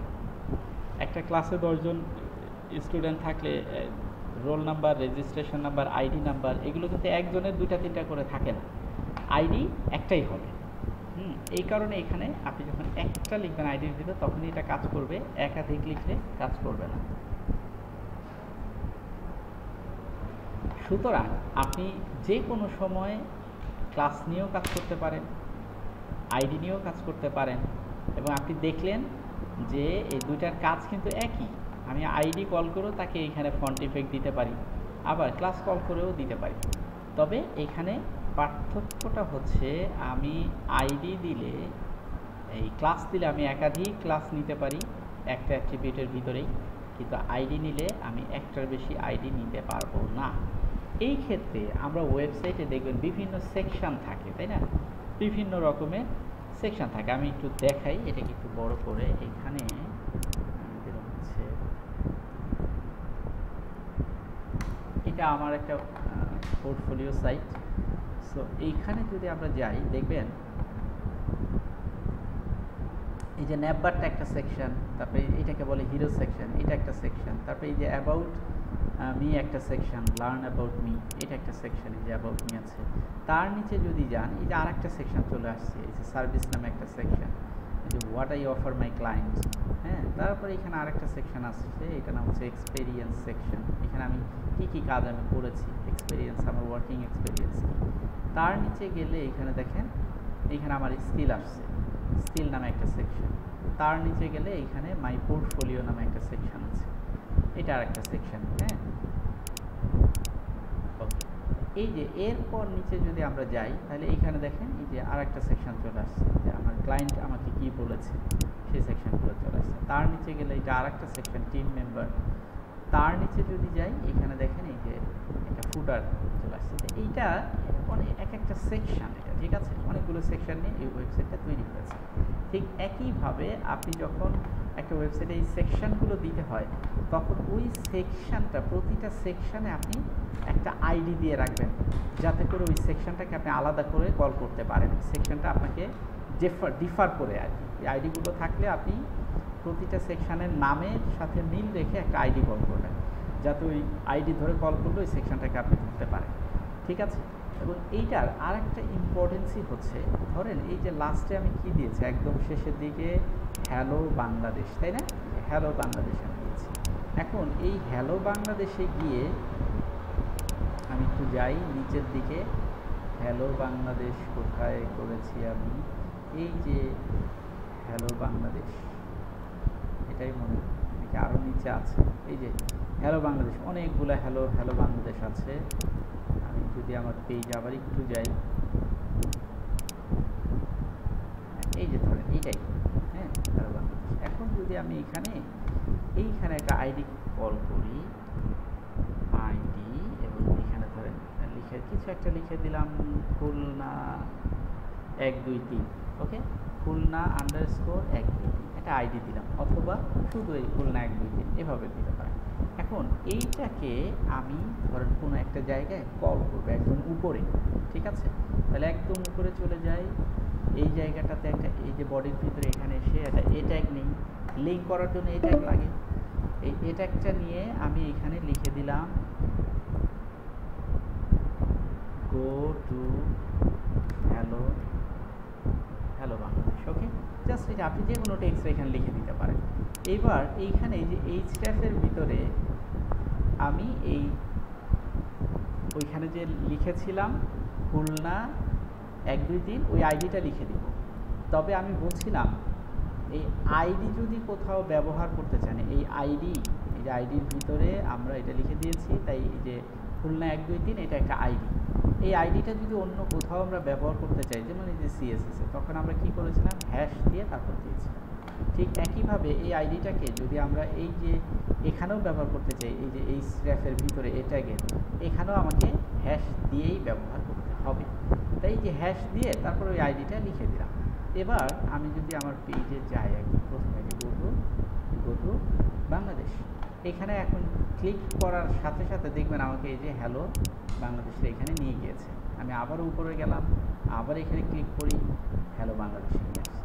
আমি আবার স্ক্রল করে উপরে যাচ্ছি, আবার এখানে ক্লিক করছি, হ্যালো বাংলাদেশে নিচ্ছি, ঠিক আছে। এভাবে দেখবেন এই যে হাইপার লিঙ্ক তৈরি করে আইডি দিয়ে আপনি সেই জায়গাটাতে চলে যেতে পারেন। যেমন আমার এখানে যদি যাই, ধরেন আমি যদি এখন অ্যাবাউট মিতে ক্লিক করি, দেখেন আমাকে অ্যাবাউট মিতে নিয়ে যাচ্ছে। আবার আমি যদি এখানে গিয়ে পোর্টফোলিওতে ক্লিক করি, তাহলে আমাকে পোর্টফোলিওতে নিয়ে যাচ্ছে, দেখেন। আবার আমি যদি এখানে ধরেন এই যে মাই টিমে ক্লিক করি, এই যে টিমে, তাহলে আমাকে টিমের এখানে নিয়ে গেল। ঠিক এইরকম একটা ওয়েবসাইটের বিভিন্ন সেকশানে যাওয়ার জন্য সাধারণত আইডিগুলো ব্যবহার করে, ঠিক আছে। এই জন্য আপনি প্রতিটা সেকশান, এক একটা সেকশানের যে মেইন কন্টেইনার বা মেইন এলিমেন্ট, সেই জায়গাতে আমরা আইডিগুলো ব্যবহার করব, আর বাকি সব জায়গায় আমরা ক্লাস ব্যবহার করব, ঠিক আছে। আর বিস্তারিত যখন আমরা যাব বিভিন্ন ইয়াতে, যখন একটা ডিটেইল, আমরা তো এরকম যেরকম এই যে আমার যেরকম এই যে একটা পোর্টফোলিও ওয়েবসাইট আছে, এখন আপনারা যদি পরিশ্রমী হন, তাহলে আপনারও এই কোর্স কমপ্লিট করার পরে আপনার নিজস্ব এরকম একটা পোর্টফোলিও থাকবে, এইটুকু আমি আপনাকে আশ্বাস দিতে পারি ইনশাল্লাহ, ঠিক আছে। যদি আপনি পরিশ্রমী হন, অলস না হন, প্রতিদিনের কাজ প্রতিদিন প্র্যাকটিস করেন, তাহলে আপনারও এরকমই একটা ওয়েবসাইট থাকবে। আচ্ছা ফাইন। এবার আমরা একটু আবার মূল কোডে ফিরে যাই। তাহলে আমরা যে জিনিসগুলো নিয়ে কথা বলছিলাম সেটা হচ্ছে আইডিটা কী জিনিস এবং ক্লাস কী জিনিস। আইডি একটা ট্যাগের মধ্যে একটা আইডি ব্যবহার করা যায়, আর একটা ট্যাগের ভিতরে এই ক্লাস অ্যাট্রিবিউট নিয়ে অনেকগুলো একাধিক ক্লাস নেওয়া যায়। এবং আইডি এবং ক্লাস এবং আইডি এটা লেখার যে প্রসেস বা পদ্ধতি, Camel notation, snake notation, under space, তারপর হচ্ছে আপনার হাইফেন দিয়ে, সবগুলো পদ্ধতি আমি বলে দিলাম। এগুলো একটু নোট ডাউন করে রাখবেন, আশা করি ইনশাল্লাহ ভুলবেন না, ইনশাল্লাহ প্র্যাকটিস করবেন। ঠিক আছে, দিস ইজ ভেরি ইম্পর্টেন্ট ছিল এইটুকু। আচ্ছা, এবার আমরা মূলত বাকি সিএসএসগুলোতে আমরা চলে যাই। হ্যাঁ, এইখানে আমরা দুইটা নেই, এইখানে আমরা এগুলোকে একটু মুছে ফেলি, এটা থাকুক, সমস্যা নেই। এটা একটা আমরা মুছে ফেলি। আচ্ছা, এই জায়গাটাতে একটু ভালো করে খেয়াল করেন, আমি এখানে স্পান নামে একটা ট্যাগ নিলাম। এটা বোধহয় নতুন শিখলেন আজকে। স্পান ট্যাগ, এটা একটা ইনলাইন ট্যাগ। স্পানের ভিতরে আমি এটা লিখলাম ONE1। ওকে, এবার এটাকে আমি আবার ডুপ্লিকেট করলাম এবং এটার মধ্যে লিখলাম হচ্ছে TW। ওকে, আচ্ছা, আমি আরেকটা দিলাম, এটার মধ্যে লিখলাম 3। আচ্ছা, এবার আমরা যদি এটাকে একটু দেখি, এখানে আউটপুটটা দেখি, একদম প্রথমের দিকে চলে যাব, তাহলে এটার আউটপুটটা পাবো। এই যে 1 2 3 এটা পাশাপাশি আসছে, যদিও আমি এখানে নিচে নিচে লিখেছি। কারণ কি? কারণ এরা হচ্ছে ইনলাইন ট্যাগ। আমি আপনাদেরকে বলেছিলাম ইনলাইন ট্যাগ যদি আপনি পাশাপাশিও লিখেন বা নিচে নিচে লিখেন, যেখানেই লিখেন ওরা পাশাপাশি আসবে। আর ব্লক ট্যাগ আপনি নিচে নিচে লিখেন বা পাশাপাশি লিখেন, ওরা নিচে নিচেই আসবে। ওকে, এটা হচ্ছে ইনলাইন ট্যাগের বৈশিষ্ট্য, হচ্ছে তারা পাশাপাশি আসবে। আপনি পাশাপাশি লিখলেও পাশাপাশি আসবে, আর নিচে নিচে লিখলেও সে পাশাপাশি আসবে। আচ্ছা ফাইন।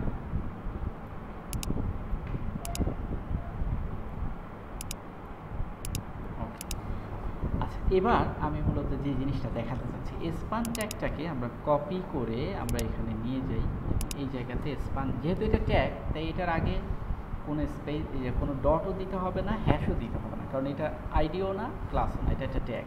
তাই আমি জাস্ট এই ট্যাগের নামটা লিখে CSS-এ আমি সেকেন্ড ব্র্যাকেট দিয়ে আমি লেখালেখি শুরু করে দিব। আমি একে বললাম যে তোমার ব্যাকগ্রাউন্ড হবে হচ্ছে রেড। ওকে, আচ্ছা ফাইন, ব্যাকগ্রাউন্ড রেড হয়ে গেল। এবার আমি বললাম যে তোমার কালার হবে হোয়াইট। ফাইন, এর কালার হয়ে গেল হোয়াইট। আমি বললাম যে তোমার ফন্ট সাইজ হবে ধরেন 20 px। Fine, sorry px, 20 pixel হলো। এবার আমি তাকে বললাম তোমার ফন্ট ওয়েট, মানে বোল্ড হবে, এটা হচ্ছে ফন্ট ওয়েট। এই যে font weight, FONT-W, font weight. Okay, font weight হবে, এই যে দেখেন এইখানে হচ্ছে 100 200 300 400 এভাবে দেওয়া আছে। এগুলো হচ্ছে কি, এই যে 400 হচ্ছে রেগুলার, 500 হচ্ছে সেমি, এই আপনার কি বলে লাইট বোল্ড, 600 হচ্ছে সেমি বোল্ড, 700 হচ্ছে বোল্ড, 800 হচ্ছে সেমি বোল্ডার, বলতে হচ্ছে মানে বোল্ডার মানে এটাকে বোল্ডার। এই যে নিচে দেওয়া আছে দেখেন BOLDER, বোল্ডার মানে বোল্ড থেকেও আরও বেশি বোল্ড আর কি। হ্যাঁ, তো আমরা এখানে 700 দিলেও বোল্ড হবে, অথবা আমরা সরাসরি বোল্ড লিখেও দিতে পারি। আপাতত আমরা লিখেই দিই। হ্যাঁ, কোডিংগুলোতে আমরা যে 700 400 এগুলো আমরা একটু পরে দেখবো আর কি। ঠিক আছে, আপাতত আমরা এখানে বোল্ড, তাহলে দেখেন এই যে একটু বোল্ড হলো। এখন হচ্ছে আমি গুরুত্বপূর্ণ কাজটা মূলত এই জায়গাটাতে করব। This is very very important, যেটার জন্য মূলত আমি স্প্যান ট্যাগটা নিয়ে যে এটা করছি। এখন আমরা দুইটা জিনিস দেখবো, একটা হচ্ছে লিখে রাখেন, একটা হচ্ছে মার্জিন, একটা হচ্ছে প্যাডিং। একটা হচ্ছে মার্জিন, একটা হচ্ছে প্যাডিং। এই দুইটা নিয়ে কিন্তু যারা আমরা নতুন তারা প্রায় গুলিয়ে ফেলি এবং যদি একটু অসচেতন হই এটা নিয়ে সারা জীবনও মানে বহু কাল ধরে হয়তো আপনার এটা ভুগতে হবে। এই জন্য খুবই খুবই ইম্পর্টেন্ট, খুব বেশি মনোযোগ দেন, এটা খুবই ইম্পর্টেন্ট। এই দুইটা নিয়ে আমরা প্রায় বিপদে পড়ি, ঠিক আছে? আচ্ছা, আরেকটা জিনিস লিখে রাখেন, মার্জিনের সাথে আরও একটা জিনিসের সম্পর্ক আছে, সেটা হচ্ছে box sizing, border box. Box sizing, border box, এটা একটু নোট ডাউন করেন। এটা আজকে না, এটা হচ্ছে আরও কয়েকটা ক্লাসের পরে গিয়ে মানে অ্যাডভান্স ক্লাসের সময় এই বক্স সাইজিং, বর্ডার বক্সটা দেখাবো। এটা মার্জিনের সাথে সম্পৃক্ত, জাস্ট একটু লিখে রাখেন। বক্স সাইজিং, বর্ডার বক্স মানে এই সিএসএস প্রপার্টিটা হচ্ছে বক্স সাইজিং আর তার ভ্যালু হচ্ছে বর্ডার বক্স। এটা আমরা পরে দেখব। আজকে দেখব হচ্ছে আমরা মার্জিন এবং padding. This is very important. ও বক্স সাইজিং, বর্ডার বক্স মার্জিনের সাথে না, প্যাডিংয়ের সাথে সম্পর্ক, ঠিক আছে? মার্জিনের সাথে না। আচ্ছা, এবার আমরা একটু খেয়াল করি। এই জায়গাটাতে আমরা প্রথমে মার্জিন ব্যবহার করব, খুবই গুরুত্বপূর্ণ, মনোযোগ দিতে হবে। তো প্রথমে আমি বলছি কি মার্জিন লেফটে মার্জিন দিব, মার্জিন লেফট। তাহলে আমি বললাম MARGIN মার্জিন হাইফেন লেফট। এই যে মার্জিন হাইফেন লেফট, ঠিক এভাবেই কিন্তু আপনি লিখবেন আর কি। হ্যাঁ, মার্জিন হাইফেন লেফট। কত মার্জিন দিব? ধরেন আমি হলো এখানে 30 পিক্সেল, একটু বেশি দিই যাতে আমরা বুঝতে পারি, 30 px।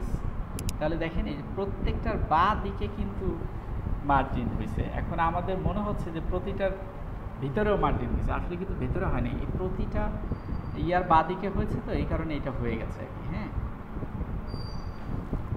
এটাও তো স্পান ট্যাগ, এর বাঁ পাশেও হয়েছে, আবার এটাও তো স্পান 2, এটাও তো স্পান ট্যাগ, এটার বাঁ পাশেও হয়েছে, আবার এটাও তো স্পান ট্যাগ 1, এটারও বাঁ পাশে হয়েছে। দেখেন আপনি প্রথমটার বায়ে যে পরিমাণ জায়গা, দ্বিতীয়টার বায়ও সেই পরিমাণ গ্যাপ তৈরি হয়েছে, 3 নাম্বারটার বায়ও সেই পরিমাণ গ্যাপ তৈরি হয়েছে। তার মানে এটা কিন্তু প্রতিটার বাঁ দিকে হয়েছে আর কি। হ্যাঁ, তো এবার যদি আমরা একটু খেয়াল করি, আমরা যদি এখানে, আচ্ছা সেই ক্ষেত্রে আমি একটু ভিন্ন ইয়াটা করি, আমরা একটা কাজ করি, এইটা মার্জিনটা আমরা এখানে না দিই। হ্যাঁ, মার্জিনটা এখানে না দিই, এখানে আমরা একটা ভিন্ন ক্লাস ব্যবহার করি, বুঝতে পারলাম?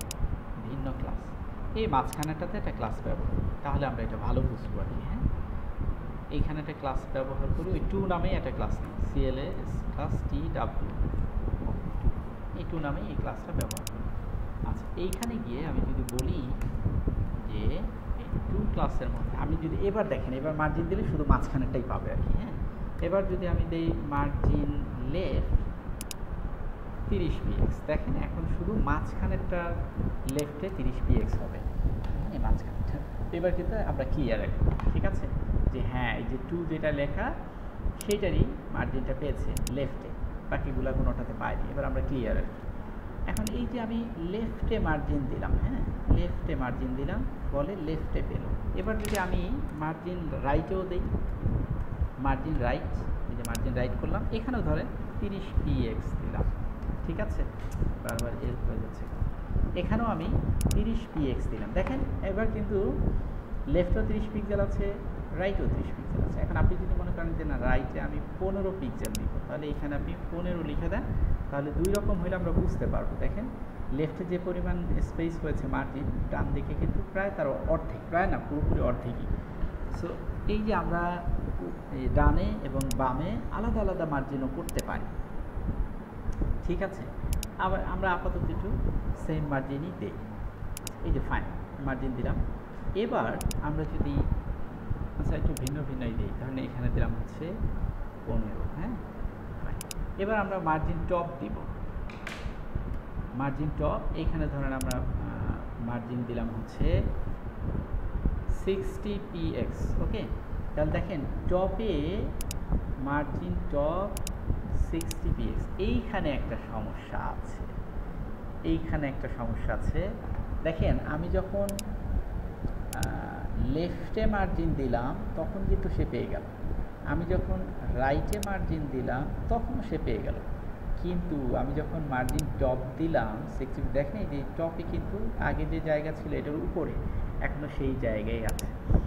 এটা থাকার কারণ হচ্ছে এই যে আমরা যখন কোনো সিএসএসে যদি ইনলাইন ট্যাগ হয়, ট্যাগটা যদি ইনলাইন হয়, তাহলে এইটার উপরে মার্জিনটা কাজ করবে না, টপ মার্জিন আর বটম মার্জিন এই দুইটা কাজ করবে না, লিখে রাখেন, এটা ভেরি ভেরি ইম্পর্টেন্ট। যদি আপনার এই ট্যাগ, এই যে ট্যাগগুলো আপনি ব্যবহার করলেন, এই ট্যাগগুলো যদি ইনলাইন হয়, এই ট্যাগগুলো যদি ইনলাইন হয়, তাহলে তার ডানে বামের মার্জিন কাজ করবে, কিন্তু উপরে নিচের মার্জিন কাজ করবে না, অর্থাৎ মার্জিন টপ মার্জিন বটম এই দুইটা মার্জিন কাজ করবে না। কিন্তু আমরা কাজ করাতে পারবো জোর করে। কীরকম জোর করে? ওই যে আমি বলছিলাম যে ইনলাইন ট্যাগকে আপনি সিএসএস দিয়ে ব্লক ট্যাগ বানিয়ে ফেলতে পারবেন, আবার ব্লক ট্যাগকে সিএসএস করে আপনি সেটাকে ইনলাইন ট্যাগ বানিয়ে ফেলতে পারবেন। সো একটা ট্যাগের 3 ধরনের আচরণ আছে, 4 ধরনের আচরণ। খেয়াল করেন, প্রপার্টিটা হচ্ছে ডিসপ্লে, প্রপার্টিটা হচ্ছে একটু খেয়াল করেন, এই স্পান ট্যাগের ভিতরে আমি যদি এইখানে স্পান ট্যাগের ভিতরে যদি দেই, তাহলে এই 3টার উপরেই পেয়ে যাবে, তাই না? যেহেতু এখানে এটাও স্পান, এটাও স্পান, এটাও স্পান, আমি যদি সিএসএস করি, স্পানের ভিতরে যদি কোনো নতুন সিএসএস করি, তাহলে এই 3টার মধ্যেই পাবে, এই 3টা ট্যাগের ভিতরেই পাবে। আর যদি শুধু এই ক্লাস 2 এর ভিতরে সিএসএস করি, তাহলে কিন্তু এই মাঝখানেরটার মধ্যে পাবে, শুধু এইটাতে পাবে। আচ্ছা, এবার যদি আমি এখানে স্পান ট্যাগের ভিতরে এসে আমি যদি বলি ডিআইএস ডিসপ্লে, ডিসপ্লে যদি বলি, এইখানে ধরেন হচ্ছে নান, এনওএনই নান, তখন কি হবে জানেন? এই যে 3টার ছিল, 3টা স্পান ট্যাগই হারাই গেছে এখানে, মানে 1 2 3 ছিল, এটা হারিয়ে গেছে। আচ্ছা, আমাদের ক্লাস শেষ হয়ে যাবে এখনই, আমরা নতুন করে আবার লিঙ্ক দিচ্ছি, আপনি 5 মিনিটের মধ্যে আপনারা আবার ঢুকবেন। দিস ইজ ভেরি ইম্পর্টেন্ট জায়গা আমরা চলে আসছি, খবরদার এই ভুলটা করা যাবে না, দেরি করবেন না। 5 মিনিট পরে আবার ক্লাসে সংযুক্ত হন আপনারা। হ্যাঁ, ওকে। সো একটা জিনিস খেয়াল করেন, আমরা যখন ডিসপ্লেকে নান করে দিলাম, তখন কিন্তু এখানে ওই স্প্যানের যে 3টাই ছিল, এই যে 1 2 3 চলে গেল কিন্তু। আবার আমরা যদি এখানে নান না করে আমরা যদি বলি এটা কেটে দিই, তাহলে দেখবেন আবার এই যে চলে আসছে। এবার যদি আমি বলি যে ব্লক, BLOCK ব্লক, তখন দেখবেন এরা নিচে নিচে চলে আসছে, এই যে দেখেন, এই যে নিচে নিচে আসছে এবং ফুল উইথ নিয়ে নিয়েছে, মানে এই মাথা থেকে ওই মাথা এই 3টা জিনিস দখল করে নিয়েছে। মাঝখানেটাতে যে টপ যে উপরে দিয়েছিলাম সেটাও পেয়ে গেছে। এখন আমি চাচ্ছি এটাই পাশাপাশিই থাকুক, কিন্তু আবার ব্লকও হবে, মানে ওই উপরের প্যাডিংটা যেন পায়, সেটার জন্য আমাদের দিতে হবে ইনলাইন ব্লক, ইনলাইন ব্লক, ঠিক আছে? ইনলাইন ব্লক যখন করলাম তখন এরা পাশাপাশি আছে, কিন্তু দেখেন যে এটা উপরে মার্জিনটা পেয়ে গেছে, এই যে দেখেন। এবার আমরা যদি এখানে যে উপরে 50 পিক্সেল দিই, তাহলে দেখেন একটু কমে যাবে, একটু কমে গেছে। আমি যদি উপরে ধরেন 30 পিক্সেল দিই, তাহলে এই যে আরও কমে গেল, দেখছেন? ফাইন, তা আমরা উপরে 60 পিক্সেলই দিই, একটু বেশি বেশি দিচ্ছি যাতে আমরা বুঝতে পারি। ওকে, এবার যদি দিই মার্জিন বটম, মার্জিন বটম, এটা ধরেন আমি এই যে মার্জিন বটম যখন দিব, তখন এই যে এই লাইনটা আর এই লাইনটা, এই 2টা লাইনের মাঝখানে গ্যাপ হয়ে যাবে। ওকে, আচ্ছা, এখানে মার্জিন বটম দিলাম হচ্ছে 80 পিক্সেল, একটু বেশি দিই যাতে আমরা সেটা বোঝা যায় ক্লিয়ার। এই যে দেখেন মার্জিন তৈরি হয়ে গেল। তাহলে আমরা এই যে লেফটে মার্জিন দিলাম, রাইটে মার্জিন দিলাম, টপেও মার্জিন দিলাম, বটমে মার্জিন দিলাম। এবার কিন্তু 4টা মার্জিনই এখানে পেয়ে গিয়েছে। এখন এই যে আমরা যে এখানে ডিসপ্লেকে ইনলাইন ব্লক করলাম, এটা কিন্তু করা লাগতো না যদি এরা স্পান ট্যাগ না হয়ে অন্য কোনো ট্যাগ হতো, মানে ব্লক ট্যাগ হতো। ধরেন ব্লক ট্যাগ কী কী আছে? ডিপ আছে, যেমন ধরেন আমি যদি এখানে স্পান না দিয়ে ডিপ দিতাম, সবগুলোকে আমি ডিপ ট্যাগ করে দিতাম। হ্যাঁ, এগুলো আমি একটু ইয়া করছি, পরে বুঝে বলবো। সবগুলো ডিপ ট্যাগ দিলাম, ডিপ ট্যাগ দিলে এই যে এখানে চলে আসছে, কারণ ডিপ ট্যাগের আবার অন্য জায়গায় ডিপের উপরে ছিল, আমি এটাকে ডিপ করে দিই তাহলে হয়ে যাবে। উপরে একটা ডিপ ট্যাগের উপরে সিএসএস করা আছে, এটা মুছে ফেলি। সিএসএস ডিপের উপরে সিএসএস করা আছে, সম্ভবত এটা ইনলাইন সিএসএস করা ছিল। হ্যাঁ, ইন্টারনাল সিএসএস ছিল সম্ভবত। এই যে হ্যাঁ, এটাকে আমি আপাতত একটু কমেন্ট করে রাখি আর কি। হ্যাঁ, কমেন্ট করে রাখলে এটা পাবেন।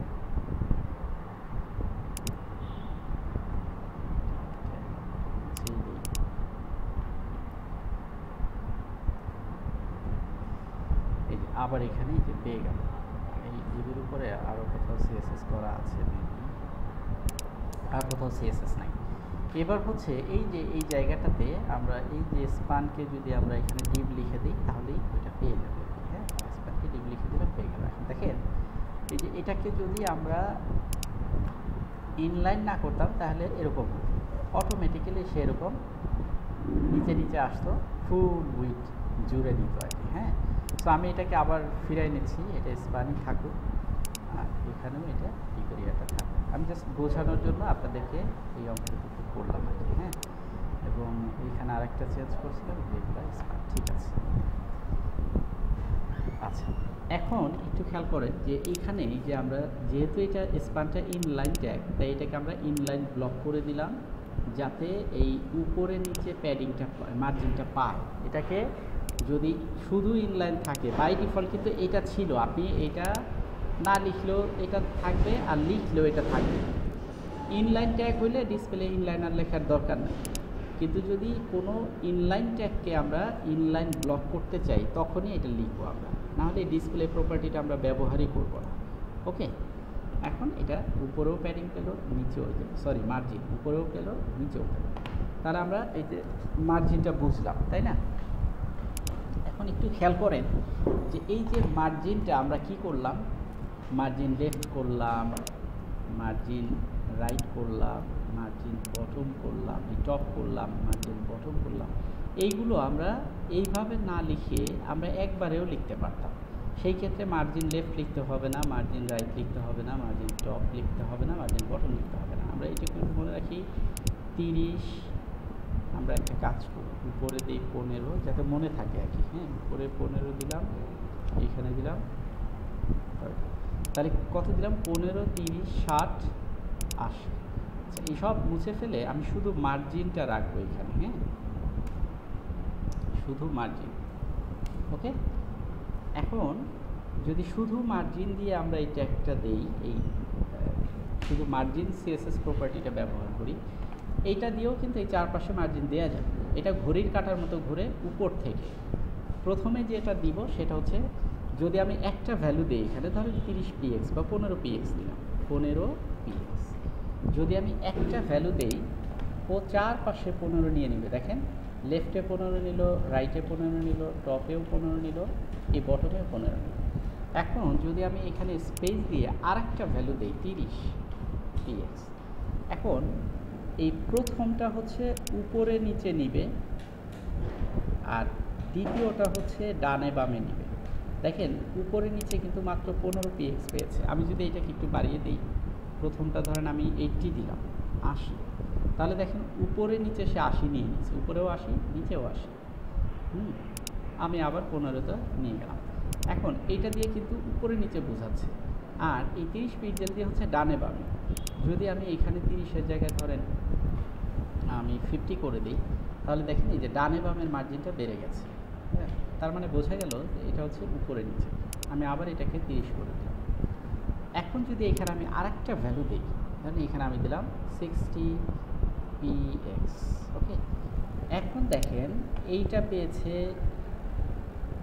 পেয়েছে হলো উপরে, এইটা পেয়েছে আপনার ডানে বামে, আর এইটা পেয়েছে নিচে। এখন যদি এখানে আমি আরেকটা ভ্যালু দিয়ে দিই যে না, নিচে হবে হলো 80 px। এখন একটু খেয়াল করেন ঘড়ির কাঁটার মতো এটা ঘুরবে। প্রথমটা হচ্ছে উপরে, তারপরেরটা হচ্ছে ডানে, তারপরেরটা হচ্ছে কি বলে নিচে, আর তারপরেরটা হচ্ছে বামে। উপরে, ডানে, নিচে, বামে, মানে ঘড়ির কাঁটার মতো ঘুরলো। দেখেন এই যে বামে 80 পিক্সেল আছে, মানে এই যে 2 এটার বাম পাশে সব থেকে বেশি মার্জিন দিয়েছে। ঠিক আছে, এইভাবে করতে পারি। আর যদি মনে করি যে না চারপাশে আমি একই রকম ভ্যালু দিব, একই রকম, তাহলে এই একটা রাখলেই হবে। যদি চারপাশে একরকম হয় তাহলে আমরা একটাই দিব, আর যদি ডানে বামে একরকম, উপরে নিচে একরকম, তাহলে আমরা দুইটা ভ্যালু দিব। ঠিক আছে, এটা যদি দেই তাহলে এই প্রথমটা পাবে উপরে নিচে, আর পরেরটা পাবে ডানে বামে। মানে যদি ডানে বামে একই রকম ভ্যালু দিতে চাই এবং উপরে নিচে একই রকম ভ্যালু দিতে চাই, তখন আমরা দুইটাই দিয়ে দেব। আর যদি সব দিকেই আলাদা আলাদা ভ্যালু দিতে চাই, তখন হচ্ছে আমরা চারটাই দেব। আর যদি চারপাশে একই ভ্যালু দিতে চাই তখন আমরা একটা দিব। এই একটা দিলে চারপাশেই 15 করে পাবে। দেখেন ডানে 15, বামে 15, উপরে 15, নিচে 15। এই বিষয়টা একটু লিখে নেন আপনারা যাতে মনে থাকে। হ্যাঁ, তাহলে আমরা মার্জিন 4 বার না লিখে, অর্থাৎ margin left, margin right, margin top, margin bottom, এই 4 বার না লিখে আমরা এক লাইনেই এটা করে দিতে পারি। ঠিক আছে, আমরা এভাবেও লিখতে পারি এক লাইনের মাধ্যমে। ভিন্ন ভিন্ন মার্জিন হইলেও আমরা এক লাইনে এভাবে লিখে দিতে পারি। হ্যাঁ, তবে এরকম যদি হয় যে শুধুমাত্র আমার টপে লাগবে আর কোথাও লাগবে না, তখন আমরা এরকম একটা ভ্যালু দিব। যে এইটা না দিয়ে আমরা দিব মার্জিন টপ, মার্জিন টপ, ধরেন এখানে 30 px, অথবা শুধুমাত্র মার্জিন বটম, শুধুমাত্র মার্জিন লেফট, হ্যাঁ, শুধুমাত্র মার্জিন টপ, শুধুমাত্র মার্জিন রাইট, যদি এরকম হয় তখন আমরা এইভাবে দিব। আদারওয়াইজ আমরা হচ্ছে এই শুধু মার্জিন লিখে আমরা এইভাবে দিব, তাহলে এটা চারপাশে পাবে। তাহলে আমরা মার্জিনের ব্যবহারটা শিখে ফেললাম। দিস ইজ ভেরি ইম্পর্টেন্ট কিন্তু, হ্যাঁ, খুবই গুরুত্বপূর্ণ মার্জিন। এটা আমাদের অহরহ ব্যবহার করতে হবে। একটা ওয়েবসাইট করতে গেলে এই মার্জিন যে কতবার লাগবে। এবার আমরা দেখব হচ্ছে প্যাডিং। এটাও খুবই গুরুত্বপূর্ণ। মার্জিনে যে যেই অ্যাট্রিবিউটগুলো ব্যবহার করেছি, অর্থাৎ মার্জিন টপ, তারপরে হচ্ছে মার্জিন বটম, তারপর হচ্ছে মার্জিন লেফট, তারপর হচ্ছে মার্জিন রাইট, এই আমরা এই 4টা মার্জিন ব্যবহার করলাম। এই 4টাকেই আবার প্যাডিংও ব্যবহার করতে পারি, অর্থাৎ শুধু এই মার্জিনের জায়গায় হয়ে যাবে প্যাডিং। ঠিক আছে, PADDING, প্যাডিং। দেখেন আর বাকি সব ঠিক আছে, এটা হলো প্যাডিং। তা ঠিক এটা মার্জিন, আর এই যে সেই আগের মতোই প্যাডিং টপ, মানে মার্জিন টপের জায়গায় প্যাডিং টপ, মার্জিন বটমের জায়গায় মার্জিন প্যাডিং বটম, মার্জিন লেফটের জায়গায় প্যাডিং লেফট, মার্জিন রাইটের জায়গায় প্যাডিং রাইট। এখন এই মার্জিন আর প্যাডিংয়ের মধ্যে পার্থক্য কী? মার্জিন হচ্ছে বাইরে জায়গা নেয়, মানে আপনার যে এই যে এলিমেন্ট বা যে ট্যাগটা আপনি নিলেন তার বাইরে, এই দুইটা ট্যাগের মাঝখানে, মানে এই ট্যাগের বাইরে, লেফটে, রাইটে, টপে, বটমে, চারপাশে, মানে এই ট্যাগের বাইরে জায়গা তৈরি করবে মার্জিন। আমরা যেরকম খাতায় মার্জিন তৈরি করি, অ্যাকচুয়ালি আমরা কিন্তু খাতায় মার্জিন টানি না, আমরা খাতায় টানি হচ্ছে প্যাডিং। কিন্তু আমরা মুখস্থ বিদ্যা ছোটোবেলা থেকে মার্জিন শিখিয়ে আসছে, আমরা মার্জিন লিখেছি, আসলে সেটা হবে প্যাডিং। আচ্ছা, এটা আমরা এখন বুঝতে পারবো আর কি। প্যাডিং যদি আমরা নেই তাহলে এটার ভিতরে জায়গা তৈরি হবে, ভিতরে। আচ্ছা, আমরা এখনই বুঝতে পারবো। আমরা যদি প্যাডিং টপে আমরা যদি বলি যে 30 px, প্যাডিং টপে আমি 30 পিক্সেল, তাহলে দেখেন এই যে এটার ভিতরে জায়গা তৈরি হলো, বাইরে না। আবার আমি যদি ধরেন এখানে দিলাম মার্জিন বটম, এখানে দিলাম হচ্ছে 10 px, তাহলে মার্জিন বটমে দেখেন এই 10 পিক্সেল হলো। এবার লেফটে ধরেন আমি 20 px দিলাম, তাহলে লেফটে 20 পিক্সেল জায়গা বেড়ে গেল। আবার আমি যদি রাইটে ধরেন 40 পিক্সেল দিই px, তাহলে রাইটে 40 পিক্সেল হলো। এই যে 3 জায়গায় 3 রকমের প্যাডিং ব্যবহার করেছি, 4 জায়গায়, তাই 4 রকম। দেখেন সব থেকে বেশি টপে, তারপরে বেশি হচ্ছে রাইটে, তারপরে হচ্ছে লেফটে, আর সব থেকে কম হচ্ছে বটমে। সো এইটাকেও কিন্তু আমি ওই যে ওইভাবে না লিখে, যে padding top, padding bottom, padding left, padding right, এইভাবে না লিখে আমি এইভাবে লিখতে পারি। শুধু প্যাডিংটা নিয়ে এখানে আমি বলে দিতে পারি যে উপরে তুমি নিবা 10 px, ডানে নিবা হচ্ছে 20 px, বামে নিবা 30 px, আর বটমে নিবা 40 px, এভাবে আমরা বলতে পারি। আবার যদি বলি যে না, এইটুকু যদি দুইটা যদি রাখি, তাহলে উপরে নিচে 10 করে নিয়েছে, আর ডানে বামে 20 করে নিয়েছে। হ্যাঁ, ডানে দেখেন আমি যদি 20কে 30 করি, তাহলে এটা ডানে বামে দুই জায়গাতেই 30 হয়ে যাবে, বেড়ে যাবে। এটা এক পাশে বাড়েনি কিন্তু দুই পাশে বেড়েছে। আবার এই যে 10-এর জায়গায় যদি আমি 50 করি, তাহলে উপরেও 50 হবে, নিচেও দেখেন দুই পাশেই উপরে নিচে সমানভাবে বেড়েছে। সো এইভাবে আমরা কোনো একটা ইয়াকে মার্জিন প্যাডিং উপরে নিচে দিয়ে আমরা কিন্তু সুন্দর করে একটা বাটন তৈরি করে ফেলতে পারি। দেখেন একটা সুন্দর বাটন তৈরি হয়ে গেছে। এখন আপনি যদি এখানে টু না লিখে আপনি যদি বলেন ক্লিক মি, তাহলে এখানে হবে ক্লিক মি। আবার আপনি যদি এখানে লেখেন ক্লিক মি না লিখে যদি লেখেন হায়ার মি, তাহলে এখানে হবে হায়ার মি। আবার যদি আপনি এখানে লিখেন হায়ার মি না দিয়ে আপনি যদি লিখেন হচ্ছে কন্ট্যাক্ট মি, তাহলে এখানে হবে কন্ট্যাক্ট মি, ঠিক আছে, অথবা শুধু কন্ট্যাক্ট। এখন এইভাবে সুন্দর একটা বাটন আমরা তৈরি করে ফেললাম, দেখেন কন্ট্যাক্ট নাম, ঠিক আছে। এখন আরেকটা জিনিস আমি শেখাবো, এটার জন্য মার্জিন প্যাডিং কিন্তু খুবই গুরুত্বপূর্ণ, এটা একটু নোট ডাউন করে রাখেন। আরেকটা জিনিস শেখাবো হচ্ছে বর্ডার, এটাও কিন্তু এই মার্জিন প্যাডিংয়ের মতো এরকম 4টা আছে, border left, border right, border top, border bottom, এরকম আছে। হ্যাঁ, সো প্রথমেই আমি এখানে বর্ডারের কালার দিয়ে দিই। ওকে, বর্ডারের জন্য অনেকগুলো সিএসএস প্রপার্টি দিতে হয়, আবার সবগুলোকে একটা প্রপার্টিতেও ব্যবহার করা যায়। যেমন প্রথমে আমি যদি দেই বর্ডার, ধরেন এখানে বর্ডারের উইথ কত হবে, বা বর্ডার কালারই দিই আমি আগে। বর্ডার কালার, বর্ডার কালার দিলাম আমি একটু ডিফারেন্ট দিই যাতে আমরা বুঝতে পারি। আমরা দিলাম হচ্ছে গ্রিন। আচ্ছা, বর্ডার গ্রিন দিলাম, কিন্তু এখানে গ্রিন কিন্তু হয়নি, কারণ বর্ডারের কোনো উইথ নাই, কতটুকু চওড়া বর্ডার হবে সেটা নাই, তাই এটা একদম চুপসে আছে, হ্যাঁ, একদম অদৃশ্য হয়ে আছে। যখনই আমরা এখানে বর্ডার উইথটা দিয়ে দিব, বর্ডার হাইফেন উইথ, ধরেন আমরা দিলাম হচ্ছে 2px, একটু মোটা দিই যাতে বুঝতে পারি। আচ্ছা, এখনও পর্যন্ত এইটা বর্ডার ইয়াটা আমার আসেনি। হ্যাঁ, এখন বর্ডারের আবার টাইপও আছে, সেটাও দিতে হবে, BORDER বর্ডার টাইপ। আমি এখানে hyphen TY type, border TY, border style, হ্যাঁ বর্ডার স্টাইল। ওকে, এই বর্ডার স্টাইলটা হচ্ছে আপনি এখানে অনেকগুলো অপশন আছে, যেমন সলিড, যদি আমরা সলিড দিই যে বর্ডারটা একটু মোটা দিই, 2 পিক্সেলের জায়গায় আমরা 3 পিক্সেল দিই যাতে বোঝা যায়। একটু জিনিস খেয়াল করেন, এই যে আমরা 3টা প্রপার্টি লিখে একটা বর্ডার পেলাম। এখন এটা যে কোনো একটাকে যদি আমি কমেন্ট করে রাখি, তাহলে কিন্তু এটা এই যে বর্ডারটা দেখা যাচ্ছে না, আছে কিন্তু কালার না থাকার কারণে অদৃশ্য হয়ে গেছে, যেটার কোনো কালারই নেই সেটা তো বোঝা যায় না, দেখা যায় না। আবার আমরা উইথটা না দিলেও কিন্তু বর্ডার পাবে না, সলিড কালার দেওয়ার কারণে হয়েছে। এই 3টা জিনিস আমাদেরকে দিতে হবে। এখন একটু খেয়াল করেন, এই 3টা জিনিসকে আমরা এই যে border colour, border with, border style, এগুলোকে আমরা এইভাবে না দিয়ে আমরা একটা লাইনের মধ্যে লিখতে পারি। আমি এটাকে কমেন্ট করে রাখলাম, এখানে একটা লাইনের মধ্যে আমরা লিখতে পারি BORDER বর্ডার লিখে এখানে বলবো তোমার হবে উইথ হবে 3px, এরপরে তোমার হবে বর্ডার স্টাইলটা হবে SOLID সলিড, আর এরপরে আমরা এখানে কালার দিয়ে দিব ধরেন গ্রিন।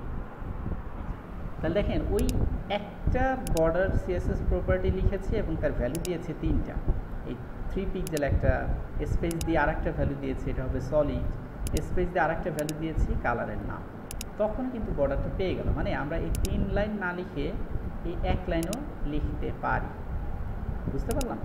আচ্ছা, এবার আমরা এখানে আরেকটা জিনিসই করতে পারি, যে বর্ডার লেফট, তাহলে এটা শুধু লেফটেই বর্ডার হবে, দেখেন শুধু লেফটে বর্ডার হবে।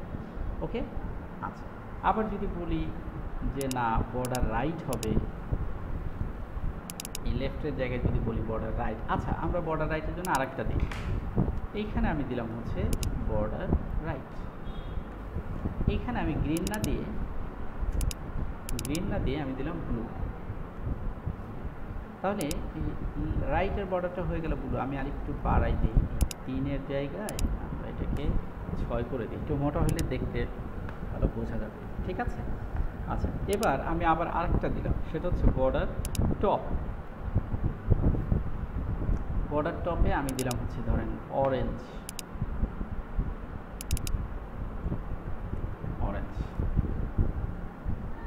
তাহলে দেখেন এই টপে একটা বর্ডার হলো অরেঞ্জ। আবার আরেকটা দিলাম বর্ডার বটম,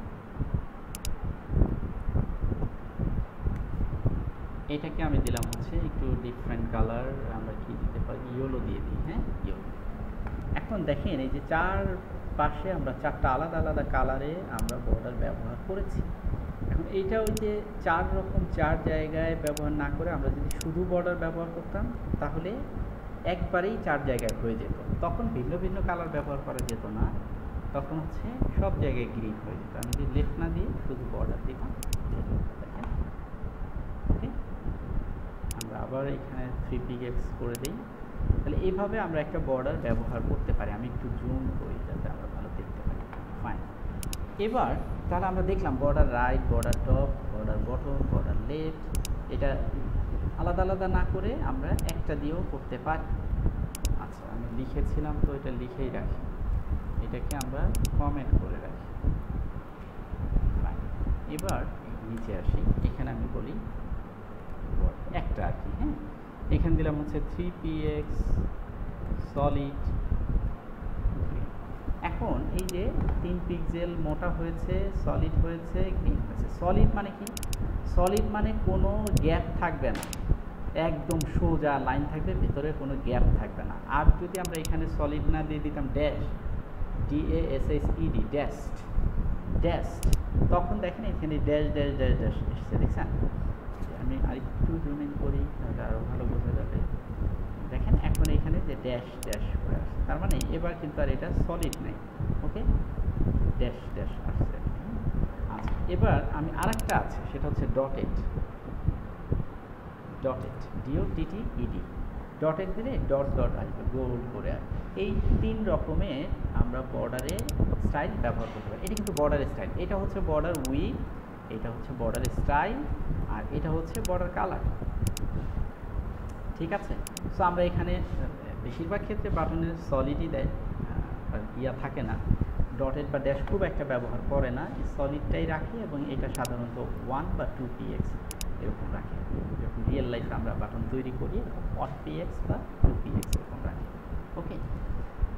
সো তাহলে এইভাবে আমরা একটা বর্ডার তৈরি করতে পারি, সেই বর্ডারের আবার ভিন্ন ভিন্ন কালার তৈরি করতে পারি, আবার এখানে বর্ডার লেফট, বর্ডার রাইট করে করেও ভিন্ন ভিন্ন কালার ব্যবহার করতে পারি, ঠিক আছে? আর একটা জিনিস আমি বর্ডারে দেখাবো, এটা খুবই খুবই ইম্পর্টেন্ট। এই যে বর্ডার রেডিয়াস নামে একটা অপশন আছে, BORDER, border radius. Border radius মানে হচ্ছে এই দেখেন এটার 4 কর্নারটা কিন্তু একদম কি বলে, কোনো রেডিয়াস নাই, মানে স্মুথ নাই, 4টা কর্নার একদম মনে হচ্ছে যে কোচা লাগলে হাতে ঢুকে যাবে আর কি, হ্যাঁ।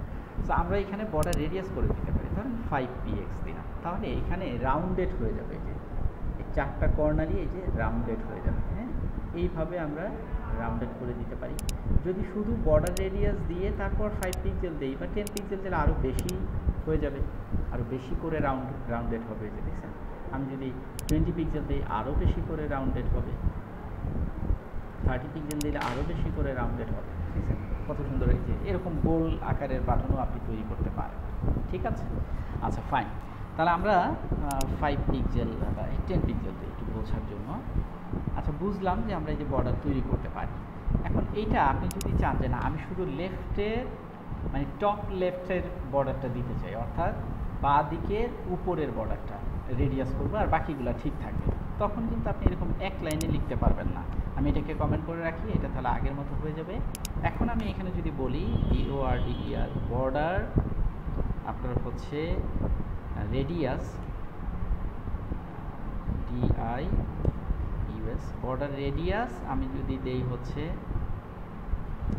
Border TOP, top left radius. এই যে বর্ডার টপ লেফট রেডিয়াস মানে বর্ডার টপ এবং লেফটে মানে বাঁ দিকের উপরের কর্নার। এবার যদি এখানে 10px দেই তাহলে দেখেন এটা আপনার শুধুমাত্র এই দিকে হলো, আপনার কিন্তু এটা শুধুমাত্র টপ লেফট কর্নারটা হলো, অন্য কোনো কর্নার হলো না। এবার আপনি যদি এখানে আবার বলেন যে বর্ডার হচ্ছে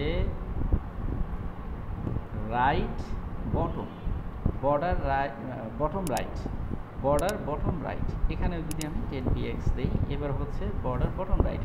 অর্থাৎ দেখেন এই সুন্দর একটা স্টাইলিশ বাটন আপনি তৈরি করে ফেললেন। এটা শুধু এই যে বর্ডার লেফট দিলেন, বর্ডার টপ রাইট দিলেন। আর এইভাবে আপনি চাইলে আমি কপি করে নিই, কপি করলাম, এটাকেও আমি কপি করলাম। এই যে এইখানে বর্ডার টপ রাইট যদি দেন তাহলে এটা রাইটে হবে, আবার যদি বর্ডার বটম লেফট দেন তাহলে বটম লেফটেও হবে। এইভাবে চারপাশেও দিতে পারেন। আবার যদি মনে করেন যে না আমি শুধুমাত্র এই দুইটা বর্ডারই দিব, তাহলে আপনি এরকম একটা স্টাইলিশ বাটন তৈরি করে ফেলতে পারেন। সো এই যে বর্ডার দিয়ে দেখেন আমরা অনেক কিছু শিখলাম। বর্ডার দিয়ে এইখান থেকে শুরু হয়েছিল বর্ডার, এইখানে শেষ হয়েছে। বর্ডারের অনেকগুলো অপশন রয়েছে। হ্যাঁ, সো এইগুলো একটু গুরুত্ব সহকারে এইগুলো একটু নোট ডাউন করে নেবেন। বর্ডারের প্রচুর পরিমাণের কাজ রয়েছে আর কি। হ্যাঁ, সো এভাবে আমরা একটা সুন্দর বাটন তৈরি করে ফেলতে পারি। আচ্ছা, আমি এই যে এই প্রজেক্ট ফাইলটা আমি আপনাদের এই যে ইয়াতে দিয়ে দিব, হোয়াটসঅ্যাপে গ্রুপে দিয়ে দিব। এই পুরো প্রজেক্ট ফাইল ধরে আপনারা ওখান থেকে ডাউনলোড করে নিতে পারবেন। আমি জিপ করে দিব, আপনি ডাউনলোড করে ওটাকে আনজিপ করবেন। এবং সেটা কিভাবে করতে হবে সেটা আমি একটু দেখাই। ধরেন কোনো একটা এই যে এই ফোল্ডারটা ধরে আর কি। হ্যাঁ, এই যে ওয়েব ডিজাইন ফোল্ডারটা, এই ফোল্ডারটা তো আপনাকে যদি এটাকে আমি জিপ না করি তাহলে এই ফোল্ডার ধরে আপনাকে আমি দিতে পারবো না হোয়াটসঅ্যাপে। তাই আমি কি করব, এটাকে রাইট ক্লিক করে এইখানে সেন্ড টু আইটেমে যাব। সেন্ড টু, অবশ্যই এটা যেন সিলেক্টেড থাকে, বাইরে না, কিন্তু এটার উপরে ক্লিক করে রাইট ক্লিক করে আমি যদি এখানে সেন্ড টুতে যাই, এখানে দেখেন কমপ্রেসড, ব্র্যাকেটে আছে জিপ। এটা আমি বললাম না জিপ করে দিব, এই যে এটা ব্র্যাকেটে জিপ, কমপ্রেস অথবা জিপ। এই ফোল্ডারটাকে সে কমপ্রেস করবে বা জিপ করবে। যখনই এখানে তখন আইকনটা হবে এরকম, এটার একটা কপি হয়ে যাবে। ঠিক এরকম আইকন হবে। আমি এবার কমপ্রেস বাটনে ক্লিক করার সাথে সাথে এই যে একটা আইকন তৈরি হলো দেখেন। ঠিক এটা কমপ্রেস হচ্ছে এই নাম। ওকে, এটা হতে দেন। এটার মধ্যে কোনো ভিডিও আছে না? এক মিনিট, আমি ভিডিওটা সরিয়ে নেই এখান থেকে। ভিডিও থাকলে আমাদের জিপ হইতে অনেক বেশি সময় লাগবে। ঠিক আছে, এবার দেখেন আমি এটাকে খুবই দ্রুত কমপ্রেস হয়ে যাবে। এই যে সেন্ড টু কমপ্রেস, তাহলে এই ফোল্ডারটা এই যে কমপ্রেসড হয়ে গেল। হ্যাঁ, এবার আমি এটাকে আপনাদের কাছে এখনই পাঠিয়ে দিই। কীভাবে পাঠাচ্ছি, এই যে হোয়াটসঅ্যাপ ওপেন করলাম, গ্রুপটা ওপেন করলাম। গ্রুপটা ওপেন করে আমি এই যে ফোল্ডারটা এটাকে টেনে ধরে আমি এই গ্রুপে এনে ছেড়ে দিলাম। এবার এইখান থেকে যে ডান দিকে যে অ্যারো বাটনটা আছে আমি এখানে ক্লিক করে দিলাম, তাহলে এটাই যে চলে যাচ্ছে, এই চলে গিয়েছে। এবার আপনারা এখানে যে সেভ বাটনে ক্লিক করে এটাকে ডাউনলোড করে নিতে পারবেন। সেভ বাটনে ক্লিক করলাম, কোথায় ডাউনলোড হবে আপনি এখান থেকে বলে দিবেন। আপনি ডেস্কটপটা এখানে দেখাই দিবেন, এটা এই করে এটাকে স্ক্রলিং করে উপরের দিকে গিয়ে ডেস্কটপটা সিলেক্ট করে দিয়ে এখানে সেভ বাটনে ক্লিক করবেন। তাহলে আপনার এই যে এরকম ডেস্কটপে ডাউনলোড হয়ে যাবে। এবার ডাউনলোড করার পরে আপনি কিন্তু এটা ব্যবহার করতে পারবেন না। এটাকে ব্যবহার করার জন্য ধরেন এটাকে আমি যে আমার র ফোল্ডারটাকে আমি মুছে দিলাম। মুছবে না, কারণ এটা সিএসএস ওপেন ইয়াতে ওপেন করা আছে, তো কি বলে এটা হচ্ছে এই যে এখানে বলছে যে এই ফোল্ডারটা কোনো একটা প্রোগ্রামে ওপেন করা আছে। এই আপনার এই অ্যাকশনটা can be completed because the folder or a file, এই ফোল্ডার অথবা এই ফোল্ডারের মধ্যে কোনো একটা বা একাধিক ফাইল ওপেন আছে ইন অ্যানাদার প্রোগ্রাম, অন্য কোনো প্রোগ্রামে। এই যে আছে, তো আমার এই যে এটাতে আছে, এই কারণে আমি যদি এটাকে এখান থেকে ক্লোজ ফোল্ডার করে দেই, ক্লোজ ফোল্ডার। এবার যদি আমি এটাকে ডিলিট করি, দেখবেন ডিলিট করতে দিবে। দেখছেন ডিলিটেড হয়ে গেল, 100% কমপ্লিট ডিলিট, এখানে আর ওটা নাই। এখন যদি এইটা আপনি ডাউনলোড করলেন, রাইট ক্লিক করে এখানে আপনি বলবেন এক্সট্র্যাক্ট ফাইল অথবা এক্সট্র্যাক্ট অল থাকতে পারে। হ্যাঁ, এক্সট্র্যাক্ট ফাইল থাকতে পারে। এক্সট্র্যাক্ট অল থাকলে এক্সট্র্যাক্ট অল দিবেন, আর এক্সট্র্যাক্ট ফাইল থাকলে এক্সট্র্যাক্ট ফাইল দিবেন। হিয়ার দিবেন না, কিন্তু হিয়ার না, এক্সট্র্যাক্ট অল অথবা এক্সট্র্যাক্ট ফাইল, এটাতে ক্লিক করার পরে এই যে এখানে ওকে দিয়ে দিলাম। তাহলে দেখেন এই ফোল্ডারটা এই যে আবার চলে আসছে। তো এইভাবে আপনি নেওয়ার পরে আপনি কি করবেন, আপনার ব্রাউজারটা এই যে এটা ওপেন করবেন, এই যে VS Code ফাইল থেকে ওপেন ফোল্ডার, তারপরে আপনি ডেস্কটপে যাবেন। যেহেতু ডেস্কটপে আপনি এটাকে সেভ করেছেন, ডেস্কটপে গিয়ে ক্লিক করবেন, ডেস্কটপ চলে আসবে। এখান থেকে এই যে ওয়েব ডিজাইন যেটা সেটা সিলেক্ট করে দিয়ে সিলেক্ট ফোল্ডার বাটনে ক্লিক করে দিচ্ছি। তাহলে এটা আবারও ওই ফোল্ডারটা VS Code ওপেন হয়ে যাবে। ঠিক আছে,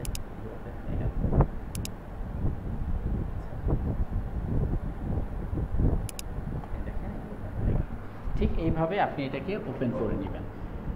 আজকে আমরা ক্লাসটা এখানে শেষ করব। নেক্সট